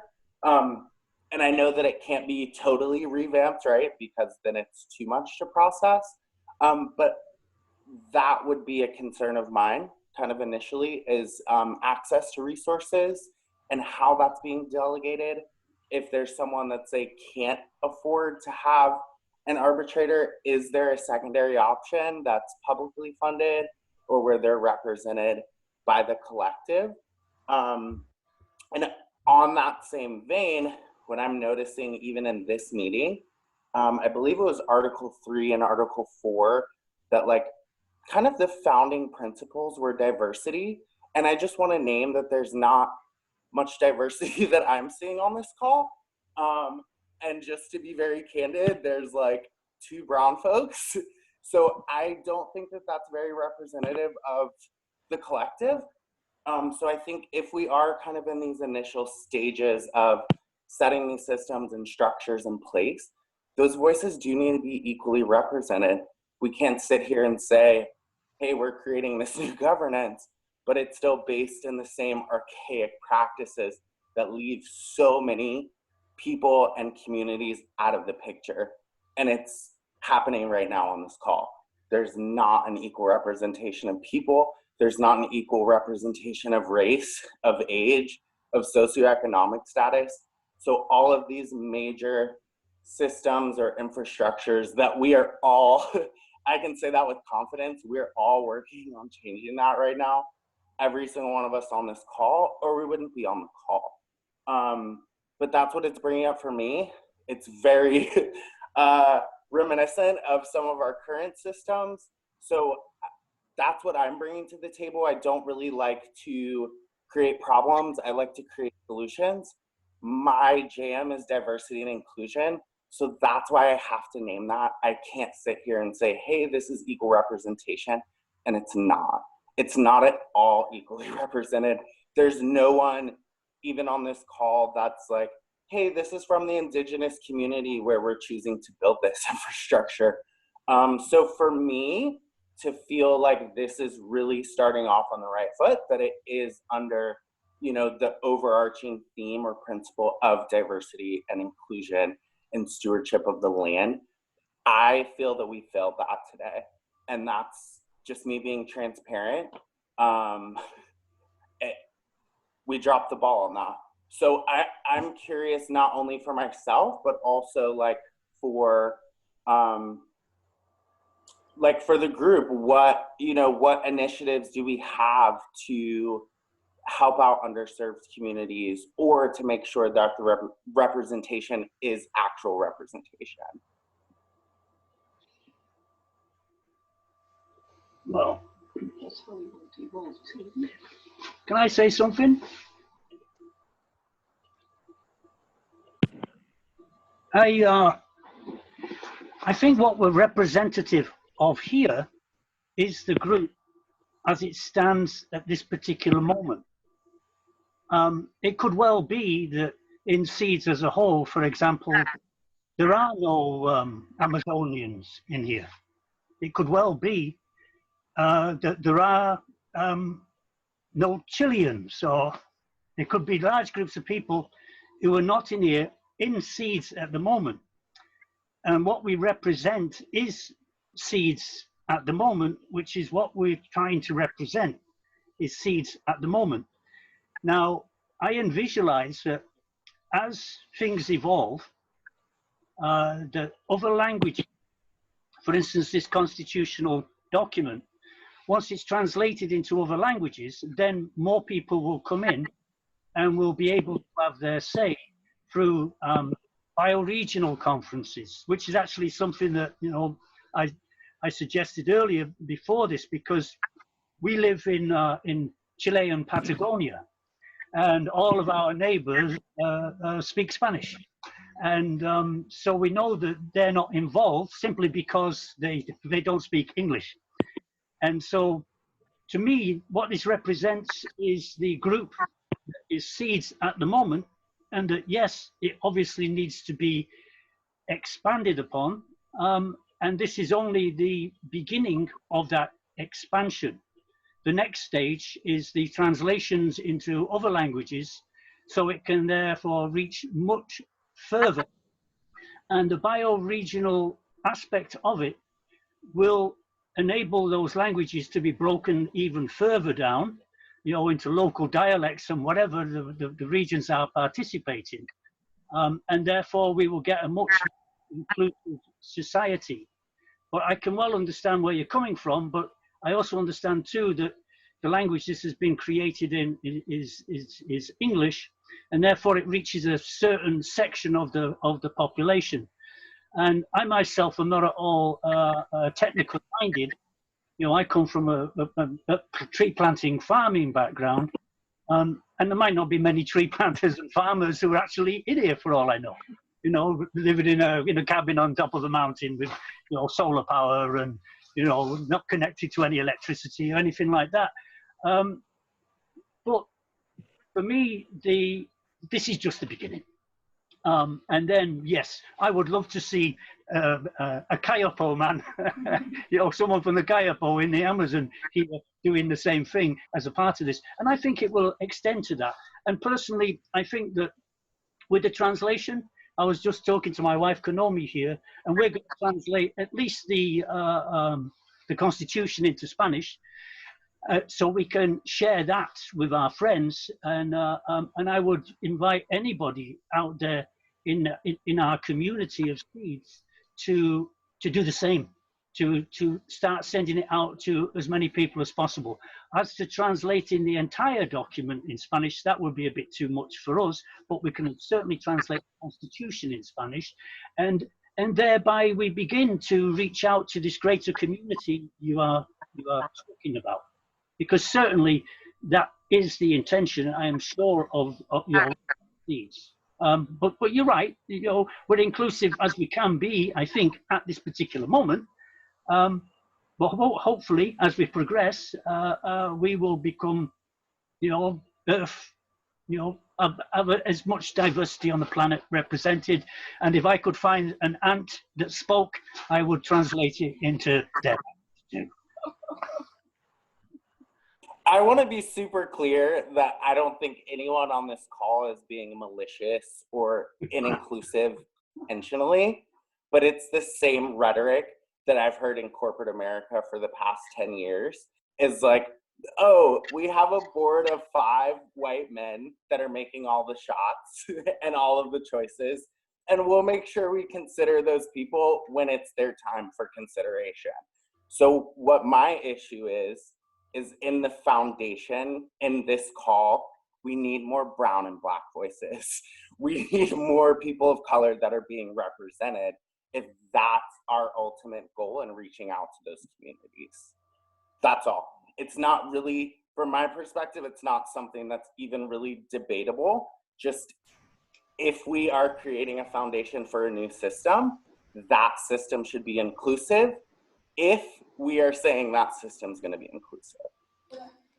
Sure. So I think, you know, if invite them, you know, so this is an open system. The only barrier to be participating here is just showing up. So if they want there to be part of this and want to be heard, like show up. And if you've got a connection there, like, you know, send out the invites, you know. To be totally candid with you though, the 2 times that brown voices have spoke up on this call, they got silenced. So yes. I've been sitting here personally for about 30 minutes, biting my tongue and not saying something. And it finally got to the point where I had to say something of like, hey, this isn't what we're saying that we're doing. So in the spirit of transparency, that's maybe not the whole perspective. But yes, it's problematic. It's problematic that those voices are not being included in the foundation. The way I see it is citizenship is open to all. And recruiting people is open to all, including, I think you get some reward for that as well. And involvement into the Constitution is open to all. So if you believe that's an issue, fix it. And we should all work together to fix it. Yeah. Because I've done this previously. So just so that everyone's on the same page, it's not in my nature to share things like this because I really don't think it's anyone's business. But obviously at this point it is. The last meeting, I did invite someone who identifies as Black. And they were so uncomfortable by being the only Black person on the call that they asked me after the meeting, hey, am I gonna be the only Black person for this entire process? That to me is a problem. All right, That's so I'm gonna put on my facilitator hat because you've had the floor for a while to bring up a point, so now you're taking it away. So to be very clear here, this isn't a system that's enforcing rules onto any particular body. So why corporate America or our current nation states need to have accurate representation because they're enforcing rules on certain people, absolutely you need that. But even if we didn't have any type of diversity here, that's just the nature if we wanted to show up to this particular civilization. So the thing is, it's an open system. Anyone can participate, they just need to participate. That's the only barrier. I mean, the other barrier is you need to have a cell phone or a computer.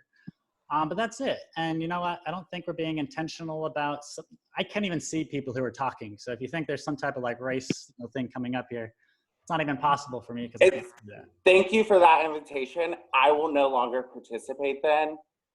That's my choice to not participate in something that I feel my people are being represented.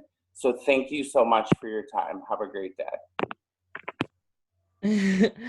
Can I speak? If I could just say one thing. Actually, Ka, do you have something you wanted to share? Yeah, I'm Justin Joseph, and Justin. Yeah, I wanted to. Well, I think it's interesting, right? What just happened? I think what I've witnessed is. I think Preston took a very particular approach, which was thinking about the experiences and the people based on things like race or gender as representation. I would say there is a power in facilitation. And that power of facilitation is really important to recognize because there were times when choices were made where some ideas were given more space and floor, let's say like talking about arbitration, and some things were told to be talked about on documents. Let's say like the man from Africa's comment about how does he kind of, I don't remember the exact comment, but there was a moment where that was kind of pushed there It was raised up as a good concept, but told to be talked about in the document, whereas other ideas were given a lot of floor space and time. And I don't think it was anything intentional. I don't think it was malicious. I think it's just the power that comes with facilitation, the power that comes with knowledge, the power that comes with investment. So Paul and ideally you, Reiki, have been in this for a long time. So you have a power of expertise, a power of organization, a power of decision-making. And so what I recognized listening to Preston was just a feeling of not having power. And in responding to the place he was coming from, he was kind of planting a seed. And we tried to like either water that seed or respond to that seed or do something with it, when maybe he just needed to be planted. He just needed to have that voice for that moment to have that thing said, and that was maybe plenty for him. But in responding or kind of going into that in the way that we did, we may have killed it.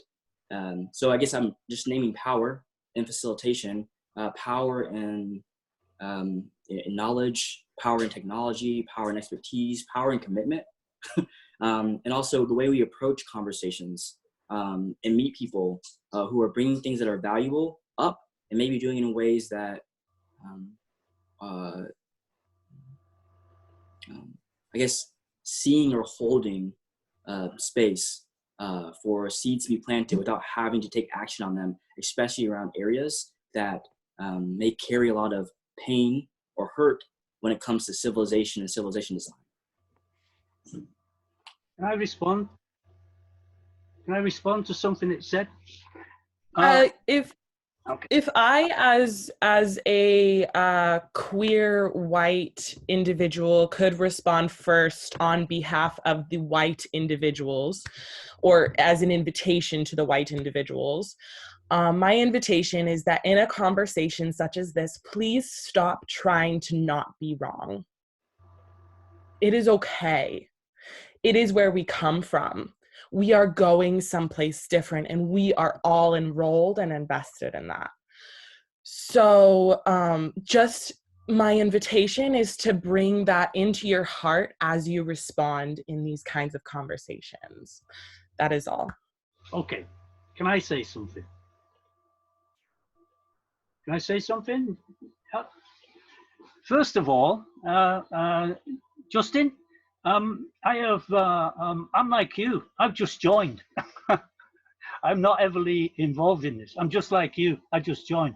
I'm just somebody who, saw seeds at the end of February and just picked it up like you did, and just decided to participate. So I'm not coming from a perspective of somebody who's been involved with this from the start. I just want to make that perfectly clear. I'm just coming from somebody who is actually in the rejuvenation movement, planting trees and doing that sort of thing and wanting to advance this. Just to be perfectly clear on that, which is fine. But like I say, I think it's very important that we get this into other languages as fast as possible, so then other people can be included.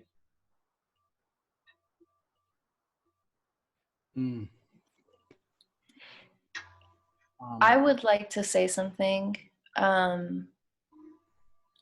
can see from the Constitution and the declarations that this is a really well-intentioned, heart-intentioned effort. I really don't see, I don't see an intention, to override certain communities or races at all. It really seems like a universal planetary effort. I think what we're witnessing is in the initial stages, of a cryptocurrency, it just,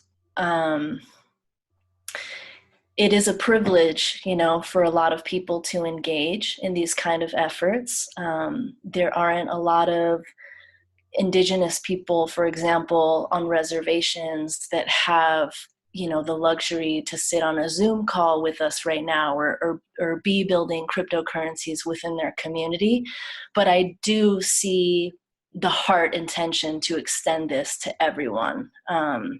Something that I suggested in the chat, maybe within your team and other people that are on this call, because just looking, on the chat call, it's a predominantly white group, which happens a lot in cryptocurrency communities, and just maybe something that we could all do as an action and learning from this experience, because it's sad that man just left the group when his voice just wanted to be heard. So maybe something that we could all take as a call to action is to invite more representatives from other community into future calls. And Reiki, maybe you as well, and people on your core team, whoever on the core team is working on this, to also invite representatives from other communities within that core team so that they are really feeling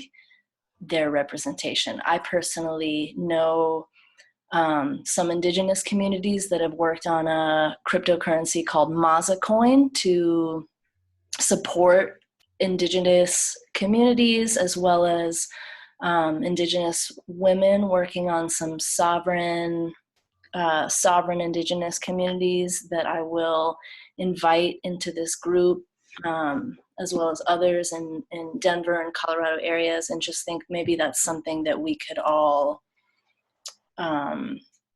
if one of the core values is diversity, to just engage with that core value by inviting more diversity into the calls.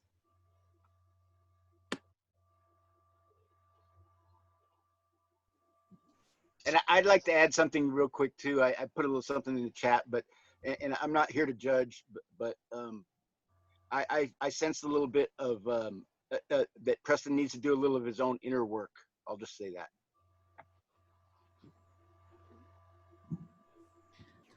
Hey everyone, I'm Cece. I've been sitting next to Reiki this whole time. Some of you may have already communicated with me. I'm the community catalyzer for Seeds in Haifa. First of all, guys, one of my biggest parts of my role is just to energetically sense check. So that was a really tumultuous energy experience, right? So let's all just take a second to take a deep breath in and just recenter. Because when we have somebody that is emotional, this is like a beautiful learning experience, and I really want us to relish that, but also to process this emotion. And so let's take a couple of deep breaths together. The breath all in unison is a beautiful, healing, powerful tool. So just, breathe in, feel it come all the way up, feel it in your heart, and breathe out. And again. And I could have you do that all day, but one point that I want to bring up that I don't know has been explained completely to everybody in this group, but the people that are behind Haifa are people just like you that found it through whatever magnificent way the universe had about bringing them into the movement. And they're here providing their passion, their skills, their expertise out of love, usually, and I hope most of the cases are, for the earth. And so most people are not getting paid in anything up front. They're just here because they want this movement to spread. And so I invite any person that's on this call to invite anybody you know. I mean, what we have right now are just the fundamental beginnings of who showed up just because of where this started. It didn't need to start anywhere in particular. It's just this is where it came from, and these are the people that we've been able to impact so far. And the people that we've impacted so far, these are the people that have shown up to this particular call. I don't believe that it's very representational for the global movement that we have at hand. I work with partnerships, so I've seen how much diversity in how many different countries and the various different categories that we're bringing in. So the reach is growing. And if you're feeling at all that, there's a lack of diversity, please do reach out to any community, any person, any individual, any business, any project, anything that you feel that this movement would impact. And I believe that's every single human being on this planet.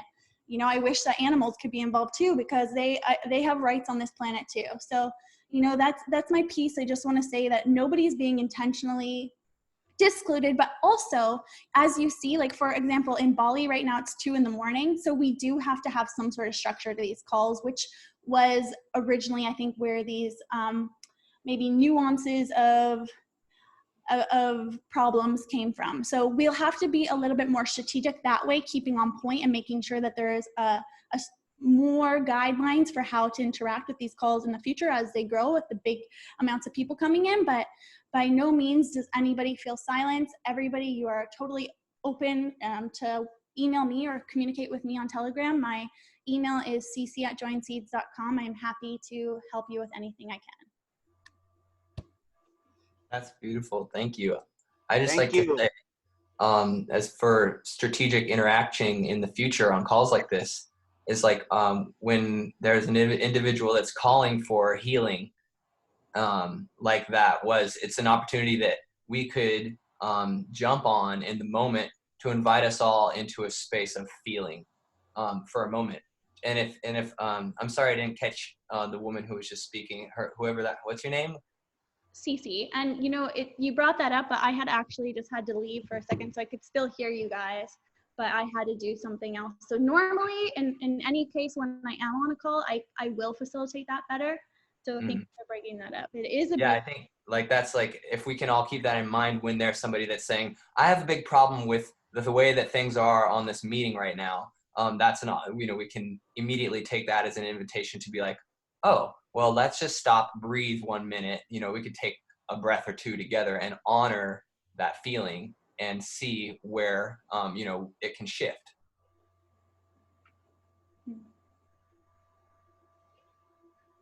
Instead of just coming with a response like, well, let's do it. Let's do it. Let's do it. It's like more being and less doing in the moment.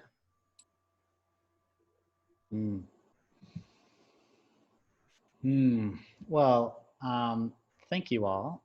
And I'm constantly in the state of learning how to best facilitate these things. So I no mean any type of expert. It's just something that I'm being called to do. And yeah, I really appreciated that. And unfortunately, I wasn't able to give the space that Preston needed. So in the future, I would like to be able to give space to have people feel like they're being heard. And I definitely don't want to be trying to exclude representation here. But yeah, anyway, I think that was a great learning lesson for me. Unfortunately for Preston, I do want to reach out to him, or if anyone knows him, I would reach out to him and welcome him back in, because we would like that. And unfortunately, it would be, if he leaves because he feels like this isn't diverse enough, then that just decreased our diversity. So it's kind of like it's a self-fulfilling prophecy there. So maybe if someone knows him on this call to reach out to him and actually reverse that. That'd be cool. And yeah.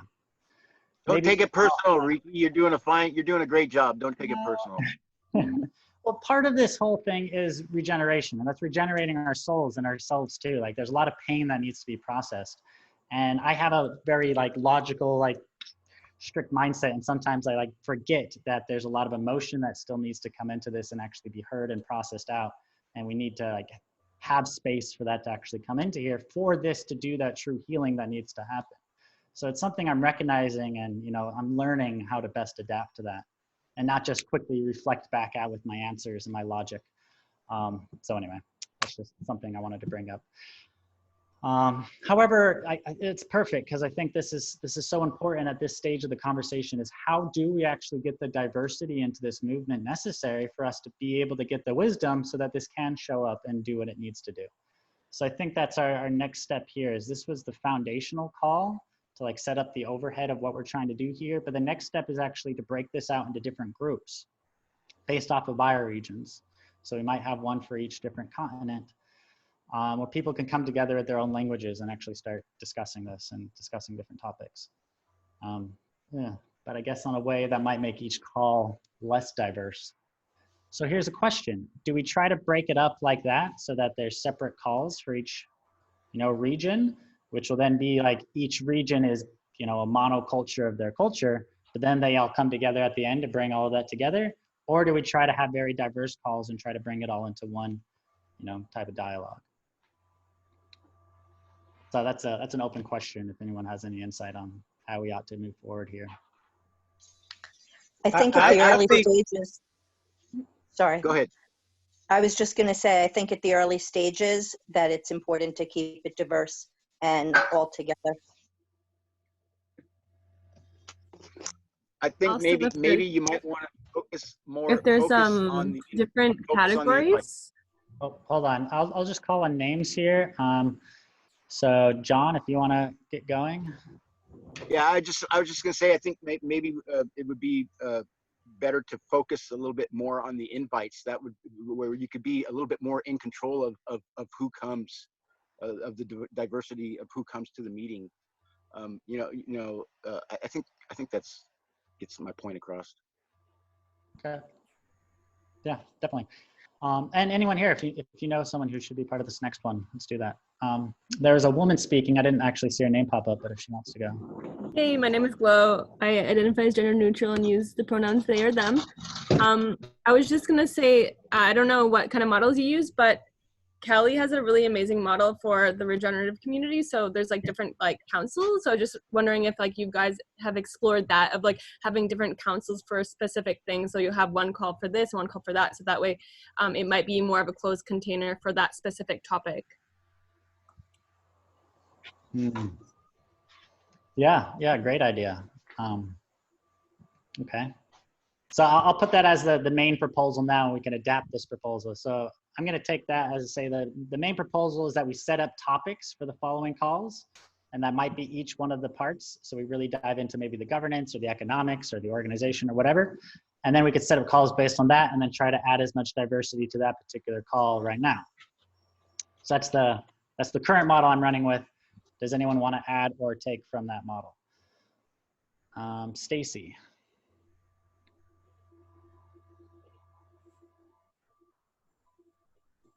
I'll try to unmute you.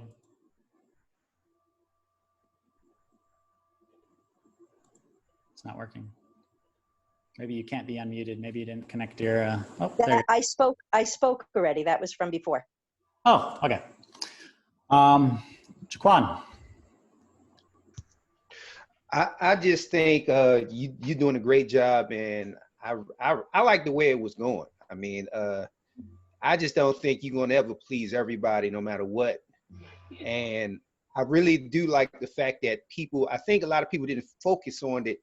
You supposed to make your comments on the document. You know, the thing he was talking about, he could have put all of that on that document. I mean, he could have just addressed all of this on that document. And I think we may be overkilling it here, because you still got to have a certain time constraint. When you have a lot of people jumping in with all kind of topics, that makes it go longer, and you got to respect people's time. Like you guys' time, it's what, 2-something in the morning. So I just think we really, if it's not broke, don't fix it. And I think we got a good thing going here, just like I just did. I rose a hand, I pressed a button, I rose my hand, and you said, hey, jump on in. That helps keep things with a certain amount of time, And also, lastly, I just want to say I love you all, and that's it. Oh, thank you. Love you. There's more hand raising. Let's try to do, to respect time, it has been 2 hours. So I'm going to try to get the rest of the hands raised now. We'll talk on them. We'll settle on the model for the next one, and then we'll go from there. So there's a Ka and Justin. You guys can run here. We're actually good. I was just going to say that I felt like the energy was kind of going off. We're hitting about 2 hour mark. People were checking out. So I was going to encourage us to maybe not go into ideation, but just to move into some type of closure. And also, Reiki, I do appreciate what has happened here. And I think it is really all good. And I'm excited to come on the next call and to continue to be a part of the development process for Seeds. So this is positive in my mind. Beautiful. Thank you. So I don't know how many hand raised that still want to cover, but if there's someone less, just unmute yourself and run with it. Did we decide on what the next meeting is? Because I heard topics and then it kind of went off. Is it going to be based on topics or what? Yeah, so I think, this call was introducing the Constitution as a whole. So let's please come to the doc. Let's get the feedback there. The second call is going to introduce, part 2 as a whole. And part 2 is the actual game guide, the protocols, how that follow-on calls that then dive into governance specifically, economics specifically, and organization specifically. So we can break it down into those topics. And then we'll try to keep it as one call, and then once it gets too large, we can start fractaling the call out. Does that work? Is that a pretty solid model? Let's run with that. Yes. Will we be getting another email to know when the call is? Yep. Or is there someplace? Yep. So we're gonna set the call times. We'll figure it out in the seeds group. So we'll have another vote like we did last time to pick the time that everyone wants to run with, and then we'll send out an email and invite everyone. Okay. And I'm thinking that you could probably locate Preston off of his email, because I really would like that to be followed up with. I think that's important.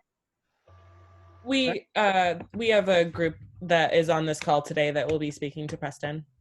Great. Cool. You guys, I'm going to respect like the 2-hour time. It's been incredible having you all here today. Cece wants to close it. So I love you all. That's all I'm going to say. Peace. And Can I I just, ask a sorry. question? Go ahead. Go ahead.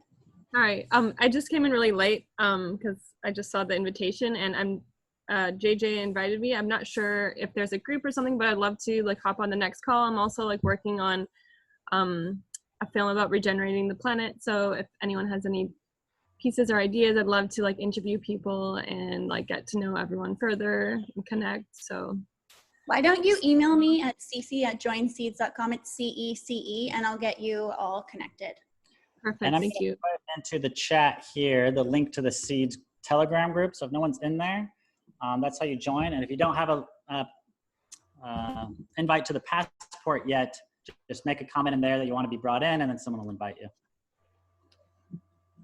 Okay, guys, I just wanted to tell you happy Earth Day. Thank you all for being here and for spending so much time with us. You know, this whole movement was birthed and is growing out of the love for the planet. So no better day than today to have this conversation. And, you know, I hope you guys go out and do something that's beautiful for the planet. I know quarantine kind of makes it hard, but hopefully you can go outside and just, you know, appreciate nature a little bit. And otherwise, we love you. Thank you for being here, and we'll talk to you again soon.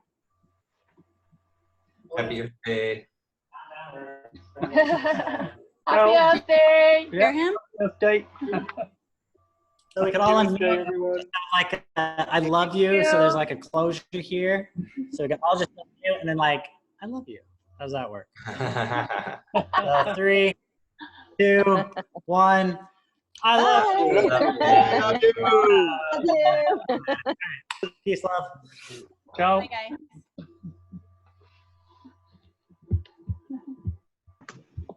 You guys, please make sure to save the chat before you go. Yeah, I'm just making sure. Thank you, Cece. Yeah, no problem. And Cece, I just would love to know, like, where, I really feel unclear about where to start with. Like, there are people on this call from me who I don't have seeds to invite to seeds right now, and they were on this call, they contributed, I contributed, whatever. So what's the process to that? To be rewarded. Yeah. That is a campaign that was organized. So that will all be done through the forum, and then you compensate in seeds that way. If you, so you can message Paul in Telegram, and he's able to facilitate that campaign because that was run through a campaign. And if you ever want to run another campaign, you're welcome to produce one in the forum as well. So this is kind of like an ongoing thing that you can always suggest. Great. Well, I would just love to say that I would love to connect with you and Reiki more. I know you guys are working in close conjunction with Kelly, and so are we. And we're really, my group is concerned around intake process and flow a lot, and ease of usage for the people. So we would just love to help in any way that we can. Oh, that's amazing. Did you get my email? Can you email me and we can connect there, or on Telegram? Yeah. Yeah? Okay, Yeah, perfect. sounds Let's great. connect that way. Okay, great. Thanks, Cece. Okay. Bye, I'm all. Thank you. This chat. I don't know how. I'll let you. Oh, look at all the people hanging out. Paul, when we close this, it'll actually say that too. So all of this is being recorded on the computer now. Yep. Do I stop recording now, right? Yep. So if you stop that, and then when I end this, which I'm going to do in about 3 seconds, then it'll just start processing that recording on your screen. And then when it's done, just send me a message and I'll give you a link for you to upload it. Okay, will do. Bye-bye. Thanks.